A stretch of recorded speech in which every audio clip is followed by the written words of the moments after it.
I received.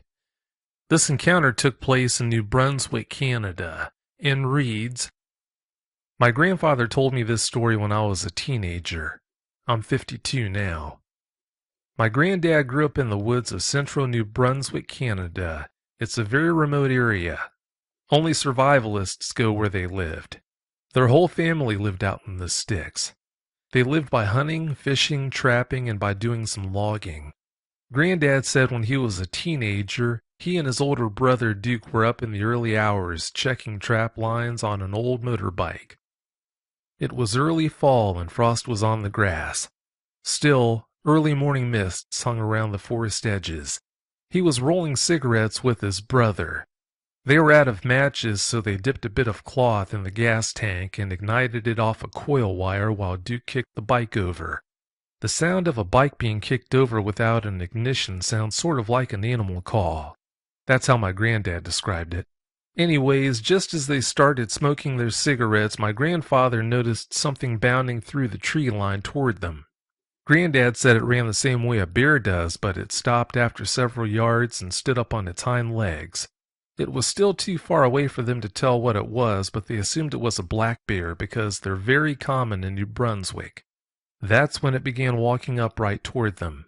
As it got nearer, Granddad said it looked like a huge werewolf. His family origin was German, so this was not unknown. It got as close as 20 feet away before stopping to eye them closely. It sniffed their smokes and then turned and hopped/ran back to the trees. Granddad said they weren't scared, only shocked that such a creature was living in the woods. Granddad said it was taller than any man. He also said it was huge and had hair all over its body.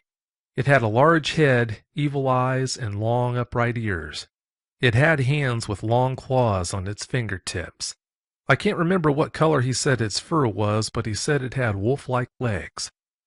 That's his story. He had many more like it, too. Thank you. Signed, Andy. Thanks so much for submitting that story, Andy. I really appreciate it.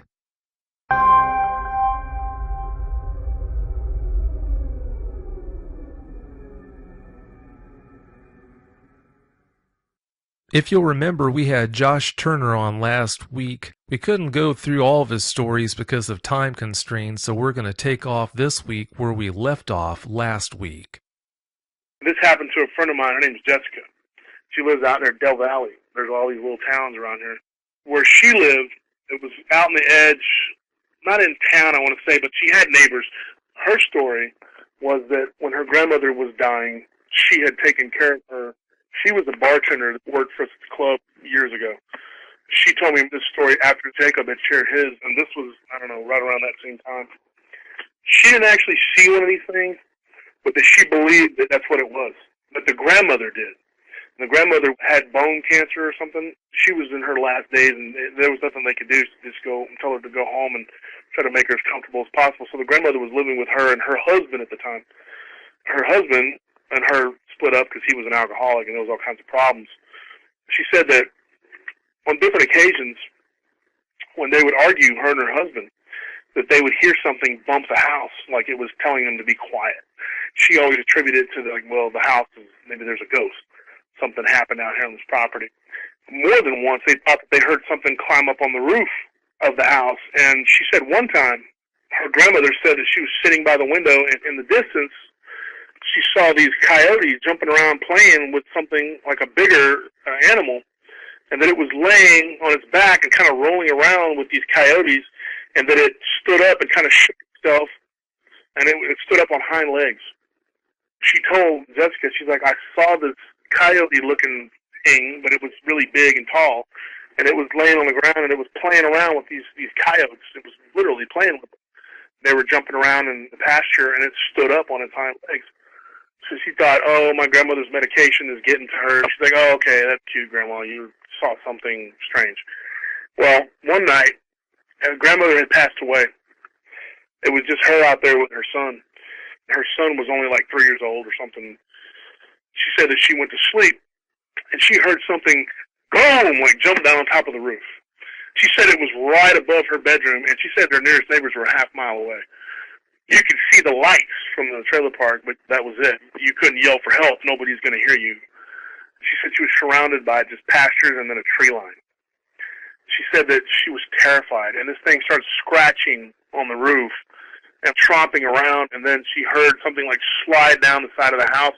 She said the only thing she could think of was what her grandmother said she had seen that day, probably like a year before that. She said it had probably been about a year since her grandmother had passed. So I don't know how much time before that she said she had seen it, but anyway, she said that it had been a while. She was like, oh my God, and she just kept thinking that that's what it was. And then she heard something had like claws and just rubbed them along the side of the house. You could hear it going across the paneling of the house from like the one side all the way to her bedroom window. Then she heard something pushing up against the window, and she just thought, oh my God, this thing is going to bust through the glass. She said she was laying in her bed, she was petrified, and she just reached over and grabbed the phone, and she called the sheriff's department. She didn't know what else to do. The sheriff's department came out, and they went around, and they looked at the side of the house, and they saw these it was just like three really long scratches and then a smaller, more faint one running along the side of the house. It was like this, whatever it was, something had scratched it. They didn't see any footprints. Anyway, she had this guy friend of hers that lived close by. She had him come out there the next day, and he got up on the roof with another friend of his, and they found the paneling, the shingles and everything had been ripped off the top of the roof, and there was a hole there. It looked like it had dug in to where it had gotten into the insulation. It wasn't big enough for something to crawl through, but it had started digging into the top of the roof. So that was her story, and she said that she had two dogs out there that had gone missing, one after the other. And she never saw them again. After that, she moved. Her name is Jessica, and she gave me permission to use her name. So, yeah, that was just the creepy story. But like I said, she never saw it. She didn't see it. She just knows that what her grandmother claimed she saw, which was kind of weird to see something like that. Up to that point, she'd attributed it to her medication because she was dying of cancer. That brings me to another story about my grandmother. When I was 17, my grandmother told me a story because shortly after I had come out and told my story what happened to me when I was 15, my grandmother said, one of these days I'll tell you my story. She wouldn't tell me right then. I don't know why. She made me wait about it. But then one day, she told me what had happened to her, and she said it in front of me and my brother and some other people and my friends that I had, and we went over there. She told me her story. She said that one day they were in Louisiana. My grandfather and her were driving. He was a truck driver for years. They were going down the road near Alexandria in Louisiana, and they saw this. The way she described it was hunched over on two legs, kind of like a cross between a man, a wolf, and a hyena. That's the only way she could describe it to us. And she said it was hunched over and it stood up on its hind legs, and it looked like it was doing something, like it was eating something off the side of the road, like roadkill. And my grandfather, being the very pragmatic and sometimes ridiculous person that he was just like, it was just some guy out there who crawled out of the swamp and was dirty. You know? And my grandmother was like, no, it wasn't. You know? She's like, this was some sort of weird thing. And she said that when they lived out in Louisiana for a while, and she said that she had heard stories of this thing, they call it the Loup Garou. She swears that that had to be what I saw. It had to be the same creature. So she had this encounter, whatever, and she claimed that my grandfather, J.D., had an incident near Pinto Canyon, oddly enough, outside of Marfa. It's this canyon you have to drive through to get into Mexico to go to this little town called Candelaria where my grandfather's friends live. He claimed that he saw what he called a really scrawny coyote-looking thing crawl up out of the canyon and run across the road and go up onto the hill. And that pass where you had to go through, it was called Pinto Canyon, literally. And you had to go through this winding road, and I remember going down it when I was a little kid, and it was just creepy, man. It was so dark, and it was just winding around. And in that area out there, the McDonald Observatory is out there in that area, near Fort Davis. It's in between Marfa and Fort Davis, whatever. And the reason they built the observatory out there is because it's one of the darkest places. So they chose that spot because you could look up and see all the stars out there in that area. It's very beautiful. I'm not a big deserty person, but I can find beauty in just about any landscape, and there was a lot of beauty out there. I wouldn't want to live out there. It's too desolate. But, you know, to the south is the Big Bend National Park. And that's a lot of wild land out there. And then, of course, we're up in the canyon. We're going to Candelaria. At the bottom of the canyon, you get into this winding canyon, and you go to this little town. And so my grandfather's friends lived there. My grandfather had told them what he saw. They were just like, well, yeah, there's these little creatures or whatever. I guess they were kind of small, the ones that lived out there, because they said most of them were not real big. But they looked like coyotes, and they ran around on two legs. The Mexicans from Mexico in that area, that's what they claimed. They told me not to be, because I used to like to wander around this old Spanish mission that was from the 1700s. It was really, really crazy old place, and they believed that it was haunted. So nobody in that little area would go to that mission. But I'd go wander around in there, and I'd take a stick, and I'd go and look for stuff. I found all kinds of trinkets and stuff in there.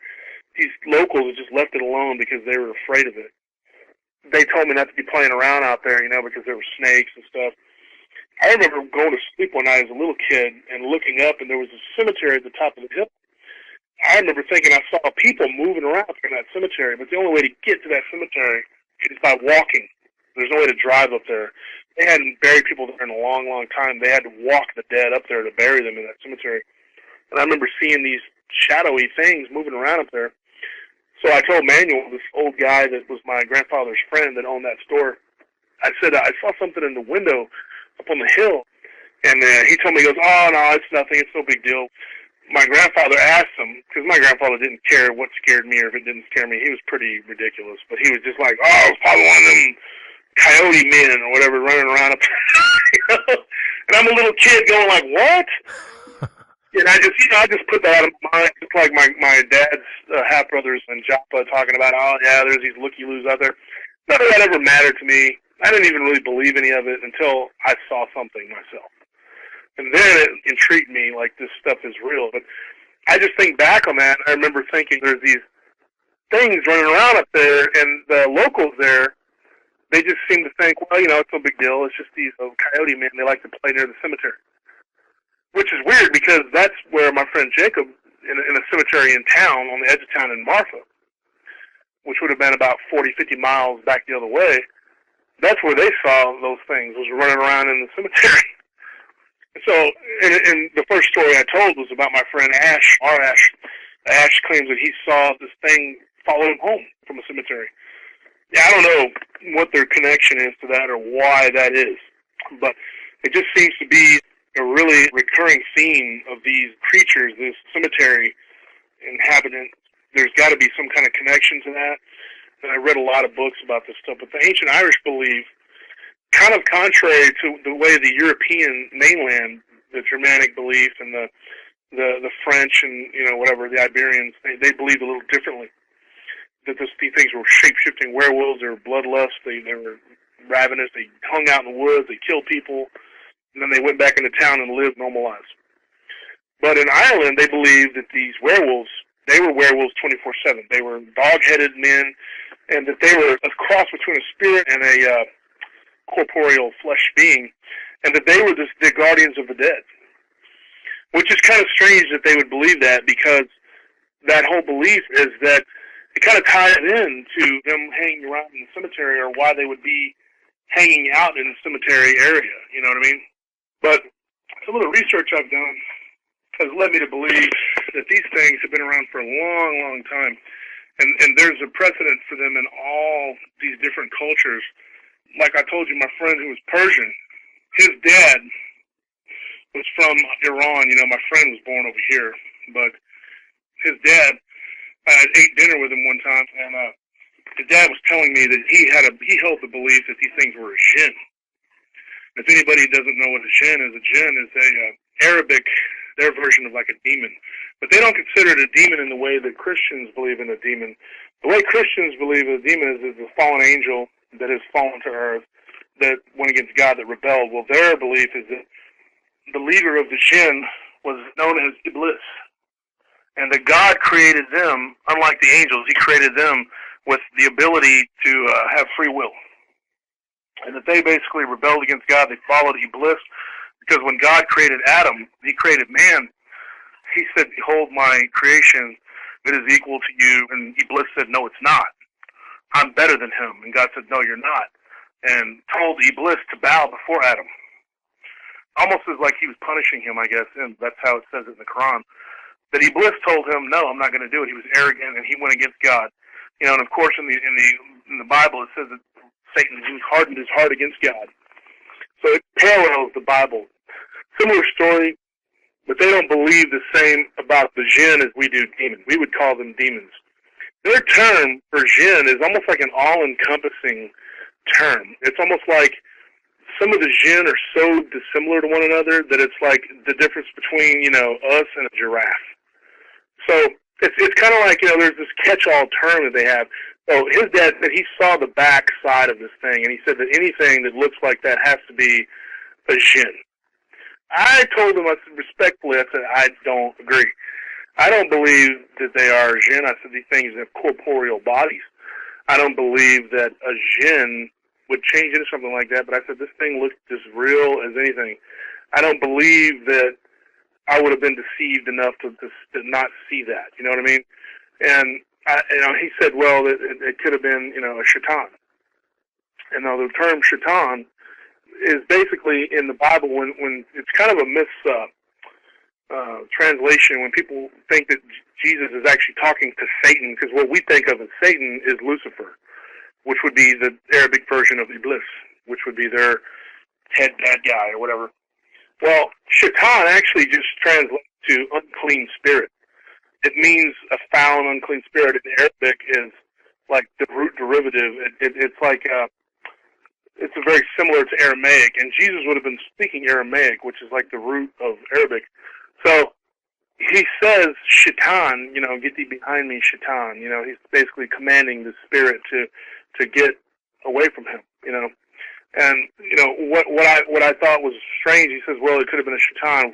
A shaitan is basically, in the Arabic belief in the jinn, is that it is an evil version of a jinn. Because the jinn actually have free will, so they're not all condemned. There's only a small group of them that are blasphemers, and that the other ones, if they accept God and they accept Allah, then supposedly they can repent and they can, you know, whatever. And that they believe that some of the jinn are actually Christians. They believe in Christ, and some of the jinn are actually Muslims. So you get a kind of a mishmash of these different spirits, and some of these spirits aren't even really that intelligent. I guess they're kind of like animal spirit type things, and some of them are more like people.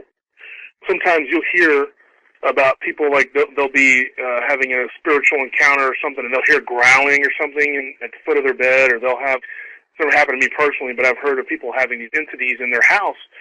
We talked about this, where they look like these dog-headed creatures, and they appear out of nowhere and appear in their bedroom or their house. That's a very strange phenomenon. I don't know what that could be. Now, something like that, I could get on board and say, okay, this could be a jinn, and it could be a shaitan.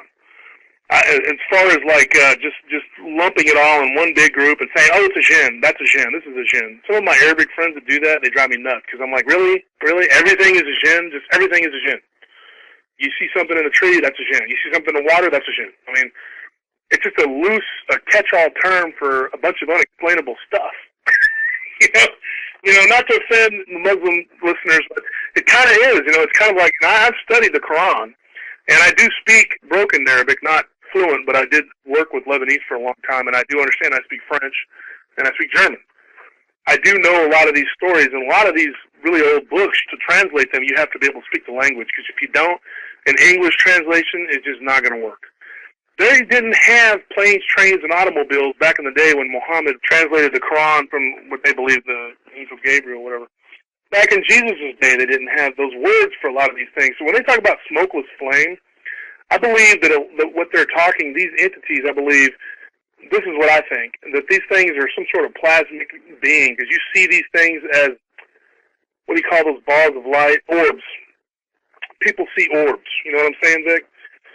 I think that's what these people are seeing is these orbs. I think those are some sort of jinn-type entity. I believe that they exist in this sort of strange, not quite physical, not quite spiritual realm.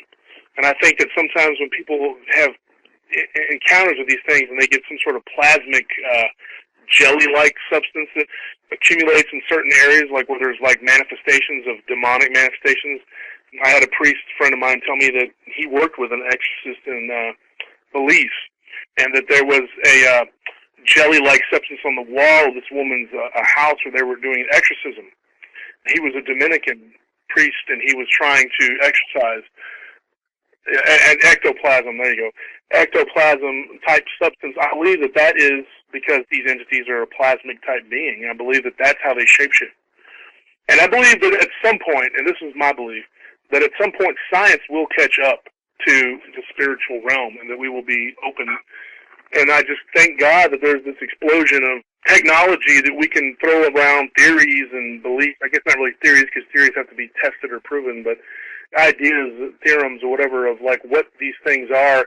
And I've read so many books about so many different beliefs, and you've got to read both sides. It's like I tell people, if you read about the Civil War, you can't just read about the South. You got to read about the North, because you don't get a good grasp on anything when you just read one side. So much of people in history, we're being taught just one side of everything. So you got to kind of read the skeptic's belief and let it sink in and think, okay, well, that's what they believe. But you got to read other people, and I know there's a lot of people in this country who are not open to anything Muslim or Arabic because of all the wars and things that were going on between our cultures. But you got to understand other people's views and beliefs. You don't have to read it and believe it, but you can take something, some kernel of truth away from all these different legends and myths and stories. One thing we had talked about in the pre-interview, I had told you that I had a theory, it was like the Cynocephali. Do you remember us talking about that, Vic? I do. Okay. The Cynocephali is an ancient race of dog-headed men. The Greeks are the ones that coined the phrase, the Cynocephali. These things were dog-headed people that had lived for thousands of years. These things had existed. Many people believe that they were like a warrior race, and that they had been used as mercenaries in various wars and things like that. There's stories that King Darius actually used them against Alexander, and that some of Alexander's people, because Alexander, I know a lot of people call him the scientist king, he was enthralled by culture and history and all these different stories. Well, I know a lot about the Persian aspect of it because I've read a lot of different stories about the Shahnameh and the different Persian stories. I talked to my friend Arash and his dad, and of course the Greek and Persian cultures kind of melded, together, because when Alexander the Great, and this is why history is so important, when he conquered that region, the Persians began to make up the bulk of his army. So that when he went into conquer in India, and he fought against Porus, the great Mogul or whatever, when he defeated these different realms, by the time that he had gotten as far as they were going to get, before his men eventually mutinied in India, he had gotten as far as he was going to go. His army that started out as 40,000 Macedonians was pretty much down to 12,000, and the bulk of his army became Persian. Well, the Hellenistic culture, the Greek culture, began to supplant Persian culture, and then vice versa. A lot of this trade, this serious trade and all this commerce began to open up because of Alexander's efforts. Because prior to that, Thermopylae, and, if anybody's seen the movie 300, all that's based upon stuff that happened prior to Alexander in 334 BC, when Alexander actually conquered Persia. And the Persians became Greeks, and the Greeks kind of became Persians, and all that area in between there, the Anatolia, which became Turkey, both cultures believe that these Cynocephali hailed from that region. The region of Anatolia was originally where they came from. And this is what the Greeks and the Persians believe. They follow me here. I'm not saying this is what I believe or whatever, because there's stories of these things in all regions. I just read a book about Patagonia in South America, where Magellan and some of his fellow exploring conquistadors saw these dog-headed men with these giant feet. They had a name for them too, and I don't remember exactly, but it was just like they didn't know what they were. They just said they looked like dog men, and they called them something. But the Greeks and the Persians encountered these Cynocephali in that area of Anatolia. The dog-headed men were a semi-wild species of like feral men. They considered them to be more men than dog because they had a communication. They would communicate by barking and yelps, and they actually, some of them dressed in like clothing. At least they wore like jackets and stuff, and they tended to, from the stories that I've read and the different things I've deciphered, like the different languages, I've had to cross language barriers to read some of this stuff. They actually dressed in clothing to mimic modern man. And I think it was more to make us feel more comfortable around them, because in their appearance it was terrifying, and these people were always afraid of them. And there were instances of when the Babylonians were being supplanted by the Persians that they used them against the Babylonians. And the Babylonians, some of them gave up without a fight because they're being attacked by these dog-headed men. You know, they're like, what is this?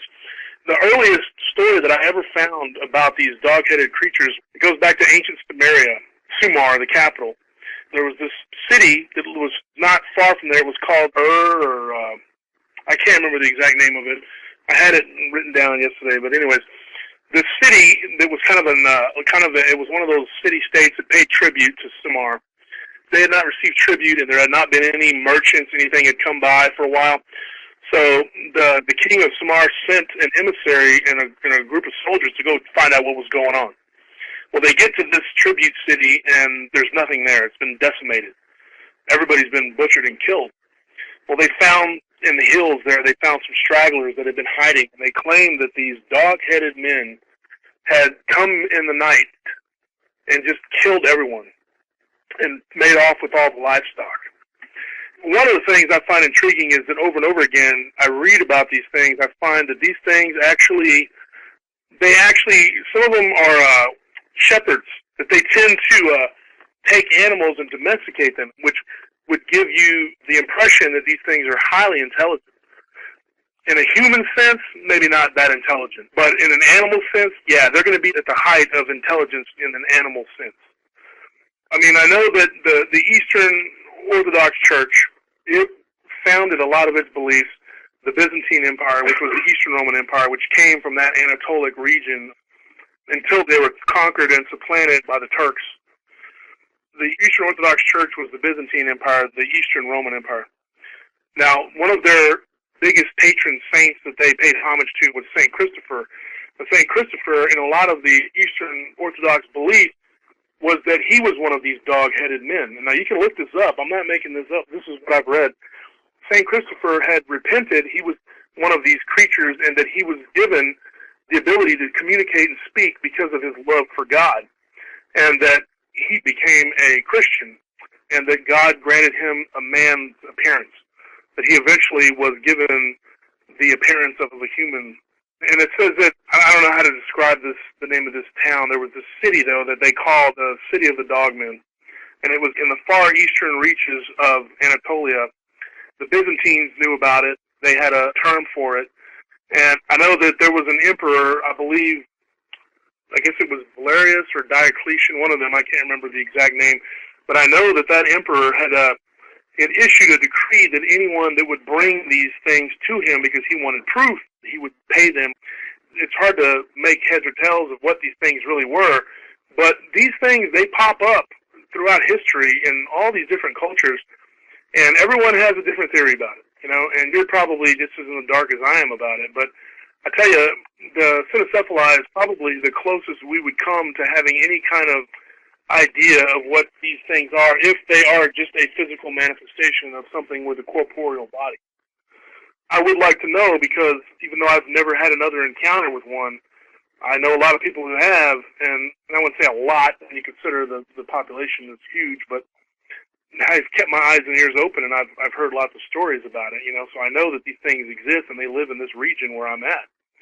I know that there's Bigfoot in the area near Bastrop. I don't hear much about dogmen in that heavily wooded area, but I hear a lot about Bigfoot. And I just believe that if the Bigfoot's out there and it exists, then these things got to exist. And I know that there is a historical precedence for these things. It's ironic that you mentioned all these instances of dog-headed men being mentioned throughout history, Josh. I don't know the particulars, but supposedly there was an African village comprised of dog-headed men who were supposedly herdsmen. Moving on, you forgot to mention Jason's encounter. That's a good story. Yeah, actually, he was a roommate of ours for a while.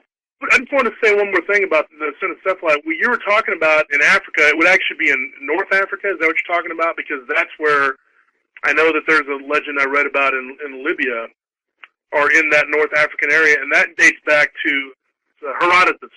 I believe it was him. He tells a story of, and that would actually be Carthage, the remnants of Carthage, and that these things would hang around the ruins of what was once Carthage, if the Romans ever crossed to that area, they would see these things from the shore. And of course, the Romans and the Persians had one thing in common. They both believed the sea was evil, that salt water was evil. Where they traveled, they would run into these demonic type entities. Really, a lot of it was probably just a superstition that they didn't know what these things were. They would see something that might have looked like a dog man or a Bigfoot or even a giant cat that they had never seen before. It was some sort of demonic thing, you know. And I believe that that's part of why so many of the people believe that, oh, well, you see something anomalous like that. If you're a Christian, oh, it's a demon. If you're a Muslim, oh, it's a jinn. Well, that sounds nice. You can put it into a little box, a little term like that, but that doesn't explain these things running around with corporeal bodies and doing trade with the Persians and inhabiting the region between Greece and Persia, and everyone from Alexander the Great's army all the way up to the modern times having seen these things, and that they believe that they exist and that they have actually done trade. The people in that region, some of them said that they were Black Sea pirates, that they knew how to sail, and that sometimes these pirates would have dogmen on their boats, on their crew with them. I read lots of stories about these things. They may not be as concentrated now. They don't have areas where they have cities, so to speak, but they're still around. They may just be completely wild now, you know, just they're not as organized and civilized as they once were. But I do believe in these stories. I believe that there's just too many historical stories about these things that has to be a precedent for them, you know. And like the word cynocephaly, the prefix cyno means dog. If you take the word dog and cephalic with head, it becomes that word. And that's a Greek word. The Greeks coined that term. Why would the Greeks make a word like that unless they knew of these things and they saw them? Let me get to Jason's encounter here. When I lived in my old apartment, we had this picture on the wall. It was a Franzetta picture, Frank Franzetta. It was a picture of a werewolf-looking thing, a really huge thing coming out of the woods. I don't know where that picture ended up, but eventually I had to take it down because it was about to attack this vampiric, generic-looking Dracula character. And in the distance, there was like a castle, and it was really cool. I had an ex-girlfriend. She gave it to me. It was framed and everything, and I hung it in the spare bedroom. Well, I had some paranormal things that was happening in my house. And for some reason, this thing was always being flung to the ground or thrown across the room. It didn't really happen while I was in the house. Only one time did I ever hear it fall. We found it in various places around the room, under the bed, behind the desk. It was ridiculous. We hung it all over the place. For whatever reason, this ghost or entity, I don't know what it was, what you want to call it, it didn't like this picture. And it was tossing it everywhere. And so it was just like, fine. So we eventually took it down because the frame on it broke. So we ended up like taking it down. I just rolled it up, and I don't even know whatever happened to it. But anyways, back when I was working at the club, there was this guy who was from California, and he had rode his bike all the way here from San Bernardino to live in Austin because he had a friend that she worked downtown, and he wanted a job. So he came to the club one night. I gave him a job. He didn't have a place to stay. So I basically had a lot of different friends and bartenders and bouncers that would crash at our place until they found somewhere to go. I did that a lot, you know. I tried to be nice and help people out because downtown you meet so many different people. So this guy stayed with us for a couple weeks, and he was in that guest bedroom at one point, and he was looking at that picture, and he's like, that picture creeps me out. And I said, yeah, a lot of people say that. And I told him, I said, why does it creep you out? He says, you know, I had an encounter with something when I was in Arizona at a rest stop. And I was like, well, tell me about it. And he's like, well, if I told you, you'd probably just make fun of me. So I told him about my encounter. And then he told me about his encounter. Because I wanted to make him feel better. I said, look, I'll tell you mine. Because sometimes I would tell mine after somebody would tell me their story. You know, I'd try to get them to talk or whatever. And then when I would tell them my story, they acted like I was making it up, like, you know, in reaction to theirs. And I'm like, no, look, this is for real. So I told him what happened to me. And he said, well, mine was different. I didn't actually see this thing. I never actually laid eyes on it. He's like, but I was tired, and I'd been sleeping in rest stops on the picnic benches. And he said, one night, I decided to just go back behind the picnic bench when I was in the desert. And he's like, but there was still a little bit of trees there. So he went and he curled up and went to sleep right there near the tree line. And I told him, I said, you weren't worried about snakes or scorpions? He's like, dude, I was so tired. I didn't give a damn what bit me. So he just crashed out. The reason he had a motorcycle is because him and his ex-wife had divorced. He said She got the kids, the house, and the SUV. So he ended up with nothing but a bike. So he just said, screw it, and came to Austin. So anyway, he curled up, went to sleep. He said about 3 a.m. he was just woken up with a start. He didn't know why. He just instantly woke up. And he said he'd only gone to sleep about 11 o'clock, he said it was. He's like, I could have slept for days as tired as I was, but I woke up just wide awake. And then he's like, I don't know what it was that woke me up. He's like, but then a couple minutes after laying there awake, trying to go back to sleep, I heard this howling. And he said it was this horrible, like just scary sounding howling. And he said that it was off in the distance, but it seemed like it was getting closer and closer. He said that he was frozen with fear. He's like, I was just scared. He goes, and then he goes, it was weird because in the desert, at night it gets cold. He said, but it was really cold, like unseasonably cold. There's no way it should have been that cold. And he said that I just could see my breath, and he goes, I thought, man, what is going on here? He goes, I really just began to be totally paralyzed with fear. That howling, the cold air, just everything. It was a cold night, and he goes, I was just terrified. He's like, but I couldn't bring myself to sit up and go to my bike and leave. He's like, I was stuck. And he said that he began to hear this footfall behind him. At that point, he's like, I got to get up. I got to get up. He said he finally made his legs work, and he got up. He walked quickly to his bike. He didn't want to run because he was afraid that whatever it was might chase him, But he took off walking quickly to his bike. He said he got up to his bike, and he heard this thing coming behind him. He said he knew. He could hear breathing. He could hear like a growling type grumbling. He said he heard the footfall, and he thought, oh, my God, this thing is, like, right behind me. This thing is probably just about to pounce on me. And he said that he was leaned over his bike thinking, okay, what do I do? Do I turn around and hit it with my helmet? What the hell do I do? He didn't know what to do, and so he said that he was starting to put his helmet on. He was going to turn around and face it. And he said just then, this car on this desolate highway, he said this truck pulls in from the highway into the rest stop. They pulled in, and then it came to a stop, like with a, all of a sudden, boom, and he said that he thought they were going to hit him. And he said at that point, he turned around, and he didn't see anything. He said the girl rolled her window down, and she was like, what the was that? Well, excuse my language. And the guy was like, did you see that? Like, what was that? Like, they both saw it, I guess, because they had their lights on it. And the guy turned around and goes, I didn't see it, but I heard it, and I thought it was just about to jump on me. And the girl said, yeah, it was about 10 feet behind you. When my light hit it, it just turned and took one big leap, and it was behind the tree line already. He was just sitting there like, oh, my God. He goes, I thought I was toast. He thought this thing was going to kill me. He said that he was never been so terrified in his life, but he didn't see it. He actually turned around, and it was gone. So he's like, I didn't see it. And I asked them to describe it, and they said that it looked like a werewolf.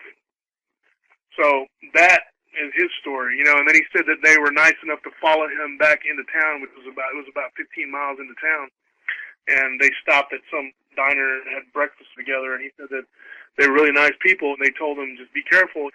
They just kept talking about it. What was that? They said that there was a waitress that was waiting on them, and that she heard them talking. She's like, you know what, I know somebody who might be able to clarify it. I'm not for sure, but she went and she got this cook, and he came out, and apparently he was in the Apache, Mescalera, or whatever, that region. I believe that's what he said it was, but I don't know. He said that this Native American told him, yeah, that's a skinwalker. We call that road Skinwalker Road, that highway right there, because people see these things periodically. He said that thing that was out there near that rest stop, he said that there had been a couple incidents where people had been attacked by something. One guy actually had disappeared going down this road, and the last place he was seen was at that rest stop. I can't verify this, and neither can the friend that I was telling me this. He just said this is what this guy told him. And he said that was a skinwalker, and it was up to no good, dude. He goes, you're lucky to be alive right now, because that thing would have definitely done something to you. You talk about some information that you could have used well before you decided to stop at that campsite. It's not a campsite, it's just a rest stop. But, that's the thing about these deals. You don't know where they're going to pop up or where they're going to appear. There's just so many stories about these things. One of the things I was going to ask is if, really quickly, can I say something about my aunt, what she claimed about these black dogs? Sure. I remember we had talked about that. Those black dogs that we had seen, like my friend claimed he saw those three that jumped out in the road. I had talked to my great aunt before she had died, and she claimed that there was a story about these things, and that they were seen in and around Hidalgo Park for a long time. And that the reason was is because there was a musician, he was a mariachi from Mexico, and that he had come from Mexico, and that he had fallen in love with this local Mexican girl, and that she married a really wealthy guy. He was in love with her, and he was poor. He didn't have any way to impress her or do anything. All he had was his horn. He could play music. And so he went to a bruja, like a curandera. She gave him this contract. Now, this is just a legend. This is a myth. That's what I was told by my great aunt, just to explain this. But supposedly he signed a pact with the devil, and that it gave him the ability to play music very beautifully, and that through that, he was able to put together a band, and they wanted to play better, so he talked them into doing the same thing. So they put this band together, and they played the most beautiful music, and they were able to captivate this beautiful girl that he wanted to be with. Eventually, she did start to cheat on her husband with him, and she fell in love with him, but it was all just a facade, because anytime you do a deal with the devil, it all comes crashing down. And eventually, he was found out. The guy that was really rich, he owned some land there around town. He found out that his wife was cheating with this low-life mariachi. So he and his friends went after him, and they beat him really bad, and they castrated him, supposedly. And after that, of course, he couldn't make love with her anymore, and so she lost interest and left him and whatever. And eventually, he committed suicide. He killed himself. And then shortly thereafter, his bandmates all died in a car wreck right outside of town, a little town called Circleville, right outside of my hometown. It's not even really a town, it's just like a store and a whatever. And supposedly that's where they all died.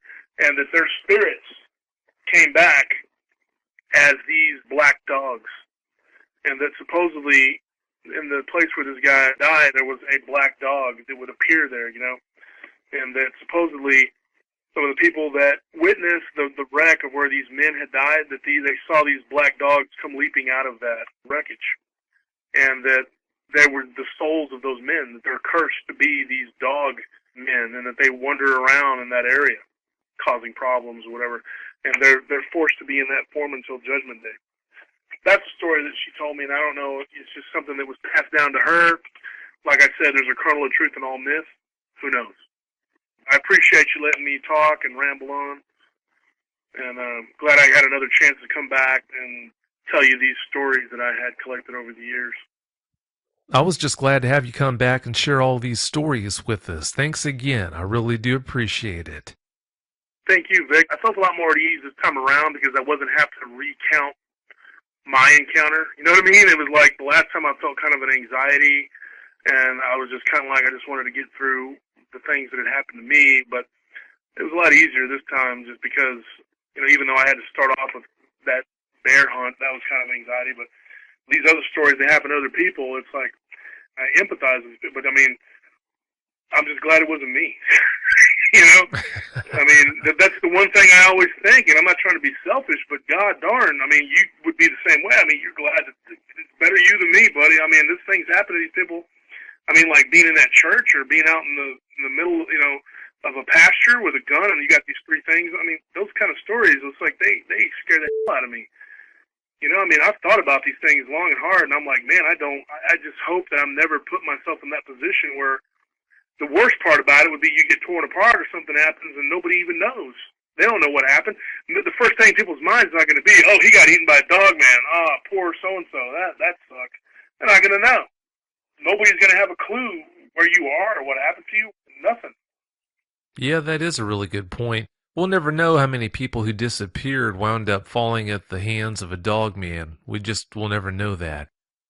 And I've read those missing 411. That's some weird stuff, man. I'm telling you, you know, and I always think about that, and I think, wow, I know 100,000% to anybody who's listening, let me tell you, I don't care how much experience in the woods you got or what you think you know or what kind of special forces or your ghetto credentials. I don't care about all your toughness or whatever. You go up against one of these things, you're really stupid. I wouldn't recommend being like my cousin's friend and going, I'm going to go check it out. That's a Scooby-Doo moment right there. And that's where something bad should have happened to him. He's lucky because the only thing standing between him and the Almighty was hundreds of pounds of beef. He could have been easily killed. The thing is, you don't know when or where these things could appear. The only thing you can do is just be cognizant of it. At least believe the stories, because there's enough people that this thing's happen to. I'm surprised that more people haven't just been outright killed where somebody has witnessed it, and I think it's just because a lot of this stuff happens in remote, isolated places. And I also believe that when somebody is killed, they don't attribute it to these things because the common conception is that they don't exist. You've got some really well thought out ideas there, Josh, with I think a lot of basis and fact. Remember, you're always welcome to come back if you ever have any more stories to share. Thank you for the time, man, and I'm glad that I could share. If you ever want to do another one about some of the stuff that I've been able to research, we can talk about that, just to show about the research that I've done. I don't think I'm a good writer, and I'm not a good typer. My hands are all mangled. I've broken all my fingers from boxing and fighting and stuff, and so I get arthritic when I try to type, and I can't. But that's what kind of kept me from ever trying to write anything. But yeah, I do appreciate the forum because I have a lot of information that I've collected over the years, all stemming from my encounter in 1990. Just because that was the only encounter I ever had, and I'm thankful for that actually, doesn't mean that it didn't start a fire in me. It's pushed me to learn more about these things, you know, because, and I believe that everything ties in, history, science, it's all relative. You know, it all ties in together, and I believe that you can find a lot of things out just by learning about history. I think it's just the butterfly effect, but like I said, thanks again so much for coming back on, Josh, and have a great night. You too, Vic. Thanks. Bye. Bye. If you've had a dogman encounter and you'd like to speak with me about it, whether in private or on the show, you can reach me at contact@dogmanencounters.com. I'd love to hear from you.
Episode 60.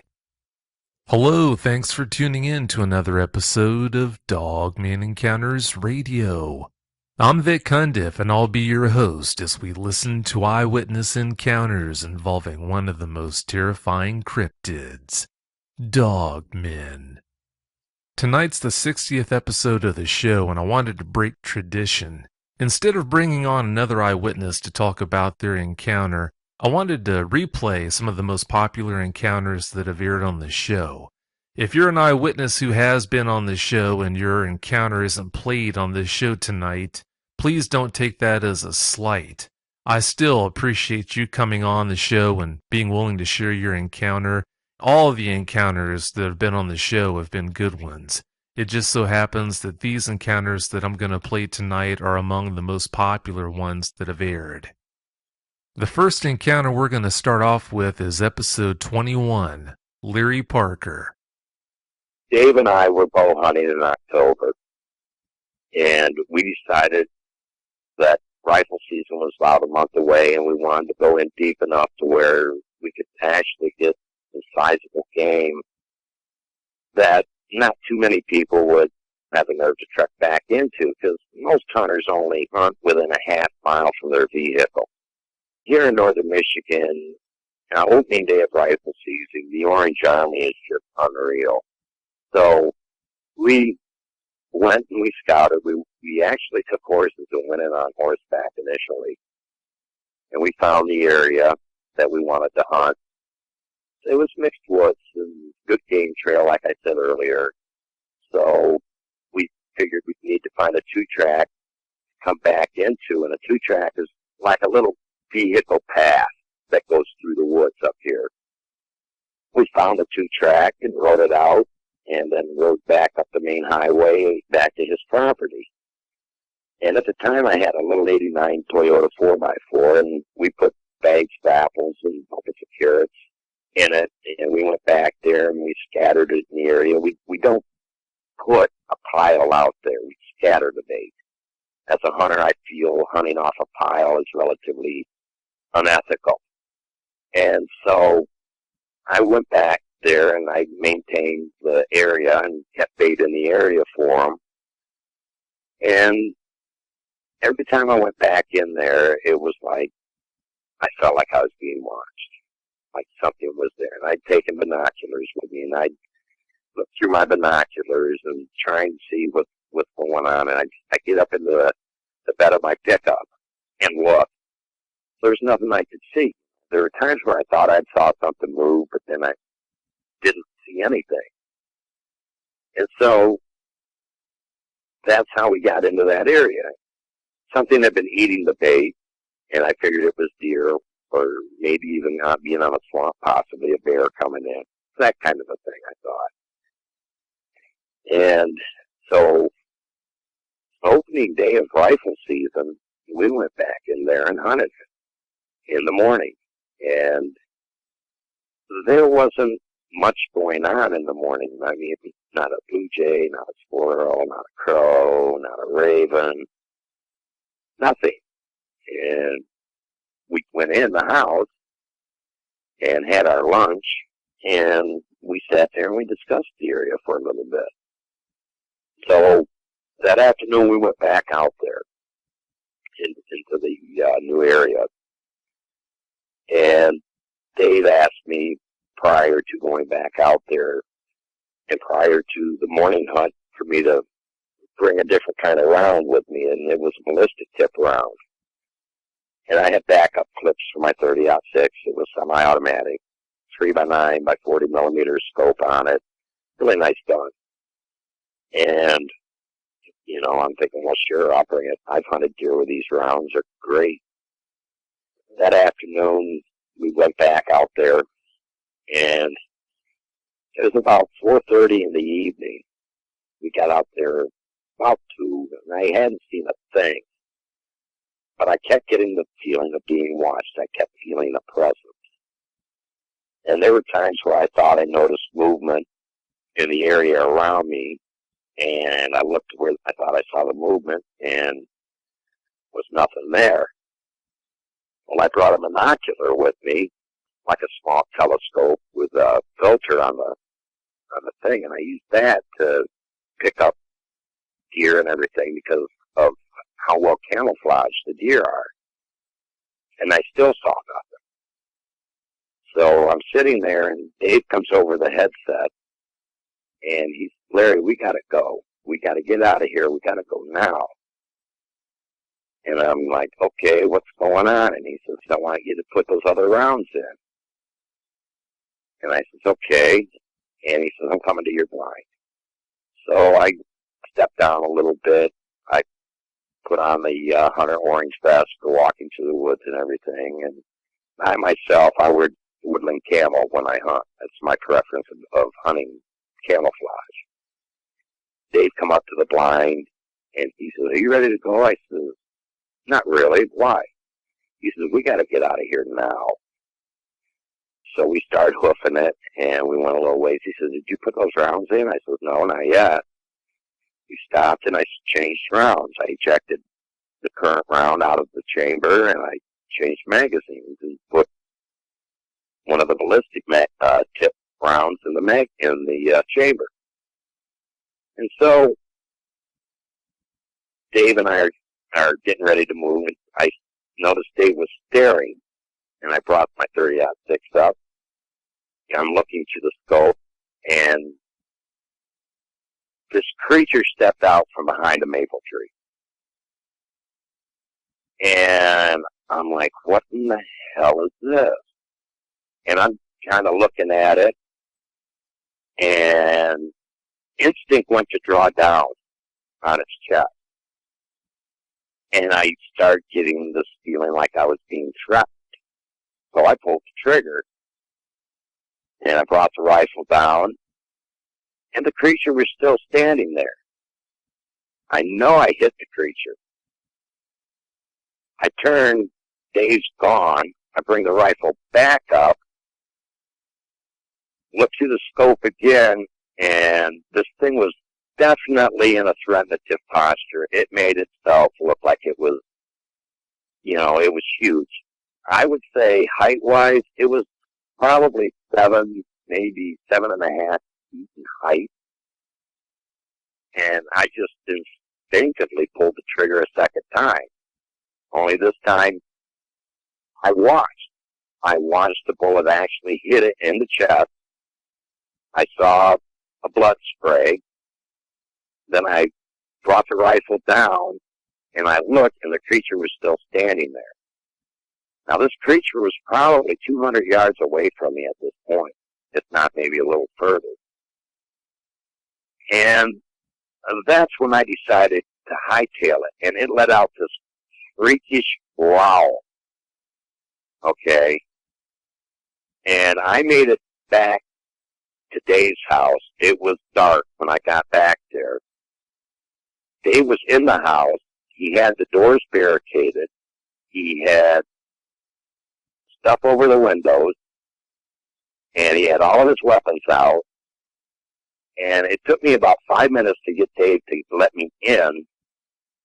At that point, I said, Dave, I says, what in God's name is going on? And Dave leveled with me. He said, this thing has been coming around the house for a couple weeks. He says, Larry, I set you up. He says, I know you shoot it. He says, I didn't have the gunpowder you got. And he said, what do you think it is? I said, I can tell you what it's not. I said, it's not a bear. I said, I don't know what it is. So we talked for a little bit, and I went out to my truck, and I left. About 2 in the morning, I get a phone call from Dave.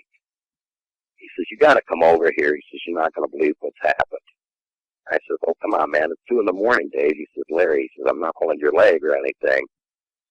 He says, you got to get over here. He says, this thing came up. He says, and the horses they got attacked. He says, the lean-to was tore up. And he says, you've sewn up the horses before. He says, bring your suture kit. Because I've got one of these packs that I've got ready. If I got to get up and go, I can get up and go. And a suture kit's part of my first aid kit in this pack. So I get over there, and I look at the horses, and I couldn't believe what I saw. You could actually see 4 distinct claw marks in the hind haunches of one, and 3 distinct claw marks in the neck of another. And I know from experience and studying big cats that this was not an attack by a big cat. Maybe on one horse, seeing how it was up by the neck. But on the rear haunches of the other one, I doubt it, because a big cat comes down from a top and attacks from behind. And it goes around the neck, and it goes to bite through the neck and sever the spinal cord and bring the animal down. That's how they take down an animal. But on top of this, the lean-to that he and I had built was just ripped to shreds. And, you know, I looked at Dave. I said, yeah, I can sew up your horses and that. I said, I can do that for you. I said, what has been going on? And they told me about it. Britta actually saw the thing looking in the window. And she said, Larry, it looked like a big wolf. She says, as a little girl, I remember the Little Red Riding story, she says, as seen in the books. And she says, it looked like a big wolf. And I says, okay, that's interesting.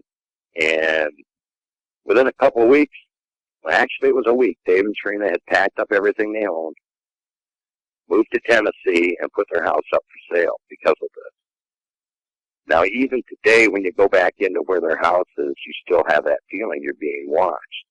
And it's dead quiet, like there's something there. And my wife and I went back there a little while ago, and we weren't even there 60 seconds. Didn't get out of the car or anything, and the wife says, we got to get out of here. I don't like it back here.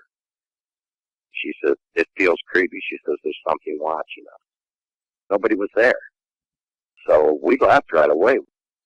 I wanted to actually get out and see if I could find any claw marks in the uprights from what was left of the lean-to.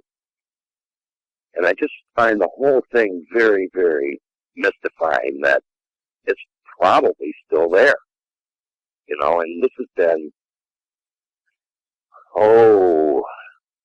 17 years ago that this creature forced these people out of their house.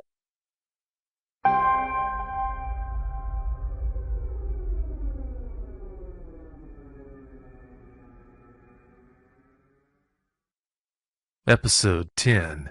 Wade Parker. I was 13 years old. We lived just outside the small town of Metropolis, Illinois. Metropolis had about 7,000 people in it. I lived approximately 4 miles from town. We were out in a rural area. Most everybody that lived out by us all had a little bit of acreage. I think we had close to 30 acres. Everybody had at least 5 acres, I think, something like that. We had some woods on our property. My best friend at the time his name was Brian. He lived down about a 3-minute bike ride down the road from me. So we hung out all the time, and one night he and I decided that I'd spend the night at his house. He lived in a split-level home, which was fairly popular back then, which means it was built semi into a hillside. It had a basement that you could drive into, raise the garage doors. The basement was partially furnished. He and I were playing in the basement. This is, and I'm guessing approximately 9:30, 10 o'clock at night.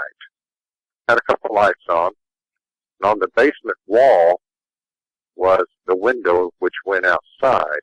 The window was, looking back on it now, I'm guessing maybe 6 feet up high on the basement wall, which would have put it at ground level outside. The window was maybe 14, 16 inches tall and a couple feet wide. So anyways, he and I were just goofing around, and I remember at one point I just saw a movement of something in the window, which really caught my eye. I turned and looked at it, and I said, hey, Brian, you see that? And he saw where I was looking, and he goes, yes. What I saw seemed to basically fill up the window, and it was the outline of the head was canine to me. It definitely had a snout, relatively long. The head in general was bigger than the average dog. It had ears in an upright position. They were pointed. And as far as the eyes, I don't recall any glowing eyes or anything like that. Looking back on it now, I remember seeing the eyes. I saw teeth, but the mouth was not open. And it was just staring at us. And I knew that that was not supposed to be there. So I would say we stared at it for 8, 10 seconds, something like that. And it tilted its head maybe 30 degrees. And then a couple seconds after it tilted its head, it started beating the window. And when it was beating on the window, it wasn't like it was trying to punch through the glass. It was more of hitting it up high and bringing the hands down. It was definitely hands. It was not a paw or anything like that. It was something that could grasp an object. And I can distinctly remember the clicking of the claws as they hit the glass. And it did it very fast. It was almost a blur. And pretty much at that point, he and I both started hollering, and we turned to the stairs, which went up into the house, and we were probably up the stairs in about 4 or 5 seconds into the living room. And his mother and father were sitting on the couch watching TV, and his dad kind of started hollering at us because we were making so much noise. We finally got him to listen and told him that there was some kind of monster outside. So he said, well, let's go take a look. So we all went out the back door, and by this time, probably a minute and a half at least had passed. And we went out into the backyard and around the side of the house, and of course there was nothing there. No, we didn't even have a flashlight to look for tracks or anything like that. Plus, whether he believed us or not, I'm not sure. The only other thing of pertinence is, near the house they had a large dog pen where 2 Irish setters were. What really struck me is these dogs barked nonstop at everything. The dogs were in the house, their house, and they were not barking, and they did not want to come out of their house. Even his dad realized that the dogs were scared of something. What did I see? Back then, I did not know. It didn't have a name. What I saw wasn't supposed to exist. Your mind works quick. When something happens to you, you can go through 1,000 thoughts in 5 seconds. And I just could not put an animal to what I saw. It looked like a big werewolf, for example. Whenever I've described the story to friends over all these years, back then the werewolves in movies and such really didn't look like what I saw. As I'm talking to you now, I remember I used to get some of the horror magazines and such, and some of the werewolves in those, drawn by artists, looked like that. But now, the Underworld movie series that's out, those werewolves look exactly like what I saw. Like I've said before, in today's times, you can tell somebody that you saw Bigfoot. They may laugh at you, but there's a possibility that they'll not laugh at you. Most people seem to be kind of accepting of the fact, well, maybe there's a chance. But how do you tell somebody that you saw a werewolf? And I'm pretty confident that's what I saw. I just had no name for it until recently, last few months, I started searching the internet, and I ran across the term dog man. Shortly after that, I discovered you and started really just poring over everything, trying to gain as much knowledge as I could. So I'm 100% sure what I saw back in 1976 that night was a dog man.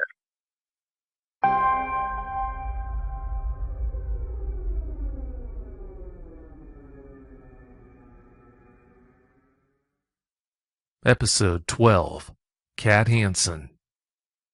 I was almost 12, and back in the 70s, they come out with this really neat little round radio that was made by Panasonic, and it had a detachable handle, and it was a microphone, and you could put a cassette tape in it to record things, or you could play music, and this was all the thing.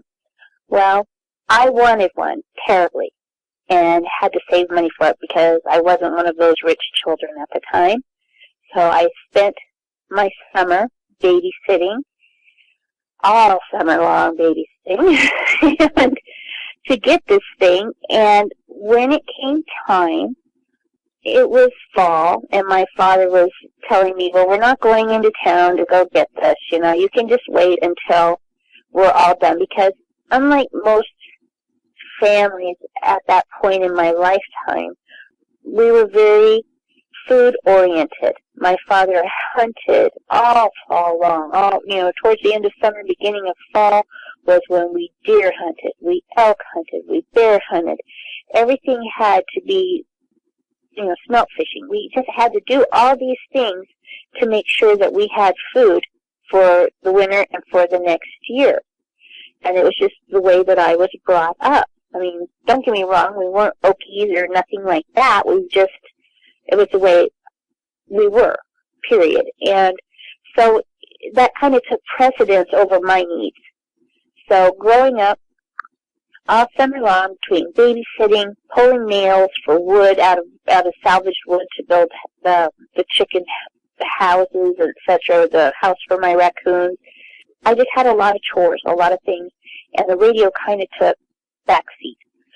So it kind of stumbled into fall, and then I kind of forgot about it, and then spring came. In Oregon we get snow sometimes, but sometimes we go years without snow.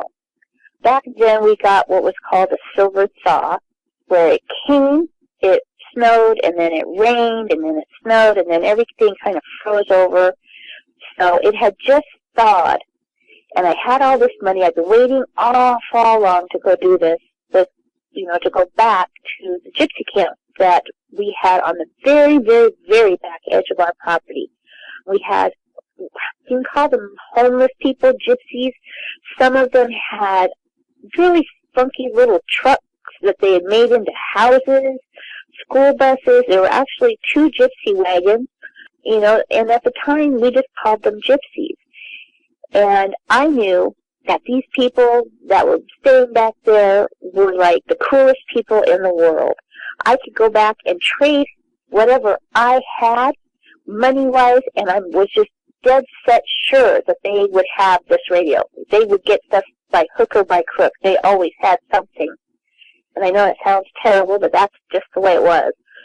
So my dad said that I could go back there to the very back edge of the property to go see them, to see if I could bargain with them and trade some money and some old clothes that I had and a radio, an AM FM radio. People probably listening don't know what that is, but back in the day we had little transistor radios, and I thought I could trade them with some money and all these things, and maybe they would have this Panasonic tape recorder radio thing that I wanted.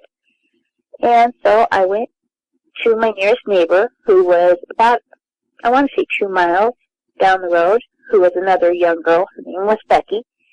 And I told her what I was going to go do, and she was all for it because she knew they had stuff too. So we talked our parents into letting us go, which was no big deal. They just wanted to know where we were going. So we said, we're going to go back to the gypsy camp. Okay, so it had been, through this silver thaw, everything was thawing out, like 2 days, maybe 3 days after the thaw, so it's real slushy, muddy. Oregon has some really deadly mud when it wants to. And the berry bushes, another thing Oregon's famous for is the blackberry brambles. They're everywhere. I don't care if you have a garden, you'll have a blackberry in it. So we were trying to work our way down the canyon. My dad had taken his cat, which is a type of bulldozer thing, and had made a dirt road down from the top of the canyon down to the bottom of the canyon where my creek was that I used to play in. And it wasn't like an asphalt road, it was a mud road. So you were used to traveling up and down it. I mean, that was just what we did. So Becky and I went down the road, across the creek. You had to take your shoes off or else leave them on. We wore these old flat white tennis shoes. Everybody wore them back then, canvas. So you were slipping and sliding on the rocks to get across the creek, which was, I want to say from my memory, it was probably about thigh deep, just about 6 inches above my knee. As we were crossing, it was cold because it had been freezing and raining, and it was really, really deep because of all the snow and everything that had happened. So we got kind of wet and muggy and sloggy, and we were just traipsing through the mud and the brambles to get back to where we were going. So we're probably about a mile into it, through the creek and everything, and we're hearing something in the cedar trees and the brambles, and I mean, you can't see 5 feet ahead of you. And literally, I mean, you could have your person stand in front of you, your friend, 5 feet from you, take a step to the left or right or behind a tree, and you would swear there was nobody around you. That's how dense the forest is. And we were hearing this thing mirroring, following, what I don't know, like copying us. We would step, it would step. We would stop, it would stop. And Becky was getting kind of nervous, thinking it was a bear. And I told her, I said, no, it's not bear. I said, maybe it's Steama. They're playing a game with us. Maybe there's a young one that's playing a game with us, because they would do that. And so I wasn't that afraid. But then, as the day progressed, we didn't get an early start in the morning either. We started out, I want to say, noonish or so, maybe 1, somewhere around there. And you could hear this thing. It just was following us. And every now and then you would hear like a snort. And like I said, I hunted and fished as a child. I started shooting birds and squirrels and things when I was 5 years old. So I would stop, and I told Becky at one point, I said, stop. The next time it makes a noise, let's look for fog, its breath, to see where it's at, because I was sure it was that close to us. So we did, but I still couldn't. I was looking, too. I was really looking for the fog or the breath or smoke. I don't know what you want, a steam. But I couldn't, never did find it. So this went on until we got towards the camp of the gypsy camp. It's just what I'm going to call it, because that's what I've always called it my whole life. And this thing had followed us and crashing and stomping and snorting the whole way. I mean, I'm not going to say I wasn't scared. I was. I was a little unnerved. Let's put that as unnerved. Becky was terrified because she'd never experienced anything like this before in her life.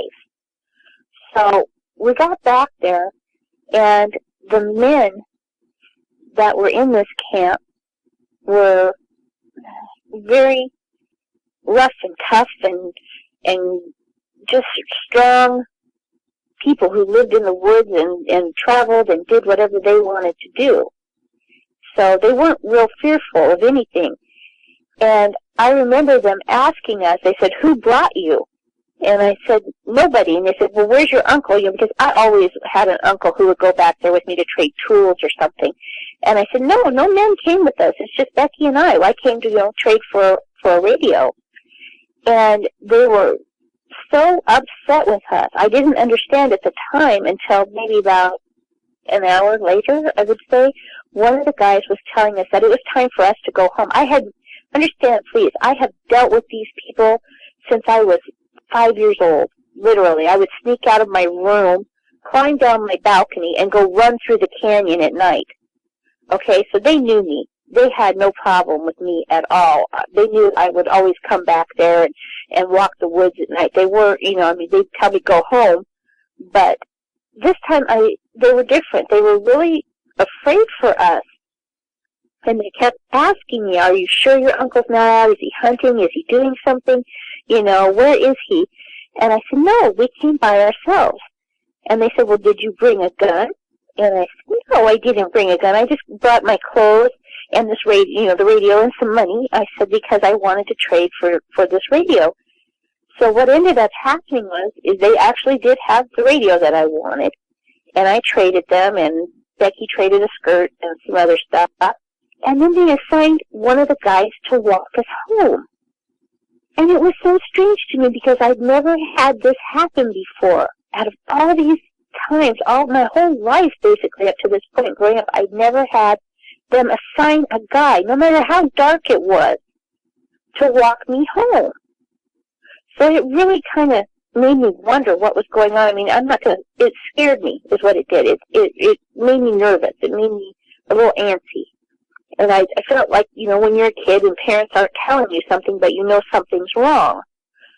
So we started walking with this guy whose name was Anton, and he was walking us, and he kept telling us that there was something in the woods that wasn't right. and that his group was making sure that all their children and the wives and the elderly people that they had with them, which were like 3 or 4, were in camp before dark.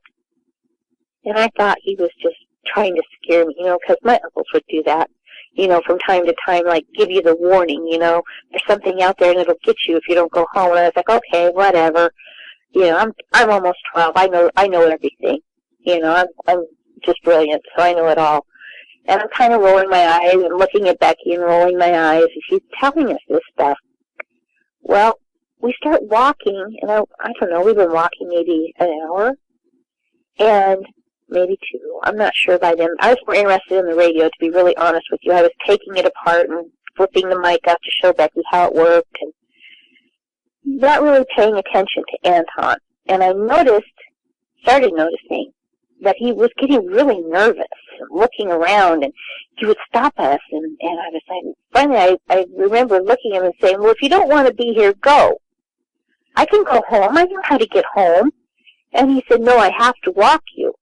And about that time that he said that, we heard this sound, like a huge, huge crunching, cracking sound, like a branch was being broken. I mean, not a little branch either, like a big branch. If you've ever split wood, pulled a rotten tree over or something like that, I'm talking like maybe 2 or 3 feet in diameter, just like somebody had yanked a whole limb off of a tree, and you could hear it.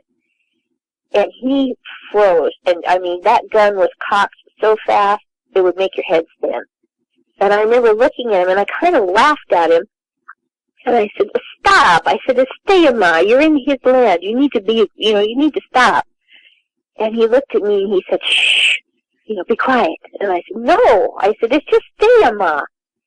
And about that time we heard stomping. Okay? Stay, Ma, when they want to, they run and they will make the ground shake. It's almost like you can feel the vibration of them.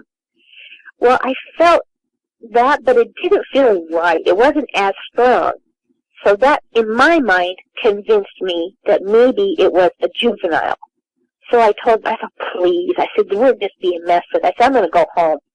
So we started walking some more, and he was just so upset and looking around. And I kept telling Becky, I said, he's afraid, he's afraid. I was almost laughing because it seemed so comical to me that he was afraid of him. And then, I want to say maybe like 10, 15 minutes later after that, we heard this horrible roar. Okay, I've heard Stayama growl. I've heard Stayama yell. I've heard him whoop. I've heard him whistle. I've heard all kinds of things. And I have heard on a couple different occasions when the males are getting territorial, they will do this growl thing that they do. This wasn't it. This was something else. I mean, it shook my chest. And I swear that this thing was maybe, I felt like it was 5 feet, maybe 3 feet away from me in some brambles. I really did. I stopped and I looked at this guy, and he had just gone like white. And I looked at him and I said, are you going to finish walking us home? And he kind of shook his head. And then I'm not sure what happened. I don't know if he saw something and I didn't see it or whatnot, but it was the sun was starting to descend in the sky. That's how I want to say it, because it wasn't dark. It wasn't dusk yet. Okay? It really wasn't. You could still see, and it was fine, because most people know that when you're in the woods, especially the Oregon woods, it gets dark fast. And it's such a deep darkness that it's really dark. And where we were at, the leaves had fallen pretty much off of the trees that lose their leaves, because it was fall and wintry and slippery and nasty, and they were all over the ground. But we have cedar trees, we have fir trees, we have things that still have leaves, and even the brambles will get to where they're so overgrown that the leaves will fall off, but you still can't see through them. And I just don't know. To this day, I don't know what happened, what caused him to get this horrified look on his face. But I told him at that point, I was certain that maybe it was just staying off throwing a fit because we were in his territory, and maybe it was a young one, maybe it was an old one. I just didn't know. But I knew it wasn't a cougar. I knew that because cougars scream. And bears, like I said, I've grown up with bears, and bears are, by then, they're gone. They're looking for another food source. So I turned around and I looked at this guy. I was a kid, so looking back on it, I can say he was probably 20, 23, somewhere around there, 24. So he wasn't that old, but much older than me, but he was older. And I told him, I said, fine, if you're such a fraidy cat, go home. You know, I can look up the canyon wall and see my house from here. You know, I mean, straight shot, I can see the lights because we had big floodlights in our yard up there because the raccoons would come, the cougars would come, things would come to raid the chickens, the pheasants, whatever. So we had these big floodlights, and you can see them casting out over the canyon. So I knew home was up there. I wasn't that concerned about it. You know, Becky's crying. She's upset, you know, because this guy's freaking her out, and I'm just want to get home, basically, to play with this radio. So I told him to just go. And he kept looking at me, and he offered me his gun. And I was like, are you crazy? Just go home. I'm fine. You know, I'm not worried about it. Just go home. You know, I mean, if it's a cougar, we'll figure something out. You know, we'll figure out what to do with it. You know, don't worry about us. We're fine. So he left. I mean, he wasn't happy, but at the same time, I remember he kept looking back over his shoulder at us like, are you girls serious? But, like, he was afraid, too. Like, he wanted to get back to where he was coming from. And me, I'm just almost 12. I'm thinking, you're dumb. Just go. So he took off, and Becky and I continued walking. And it was a little while later. I mean, we were kind of walking fast because Becky was scared, and she was crying. And I was trying to get her back there. And I was telling her, I'm telling her to be brave. And I'm kind of losing patience with her because she's what my dad called a sissy girl. You know, she is my best friend, but boy, she sure does cry over a lot of stuff. You know, and I'm trying to get her home. And I just want to get home. I'm cold. I'm wet. You know, and the sun's going in the sky. It's going further down, and I am getting colder, and I just want to be home. So we start getting and walking, and this thing is following us the whole way through. And now I'm yelling at it. I'm yelling at it in Chata to leave us alone because it understands Chata real well, and I'm yelling at it. And I'm telling you, leave us alone. Go home.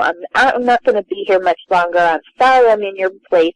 You know, this is your land. I understand. Just let me get home. And the more I yell, the more upset Becky gets. So we finally reach the creek. Now, the creek is, like I said, is swollen. And it's full. And there's like a sand bar. It's not really sand, though. It's rocks and sand and debris and all kinds of junk from all winter long standing there, laying there, you know, where the water comes up. And you can just kind of, it slopes a little bit, and then there's big rocks, and you got to get across it. So I told Becky, I said, one more time, we're going to get across. You know, and we're almost home. Look up the wall. Look up the canyon wall. You can see the floodlight glow from my property up there, you know, my dad's house. And she's like, I know, you know, and she says, please, let's just go home.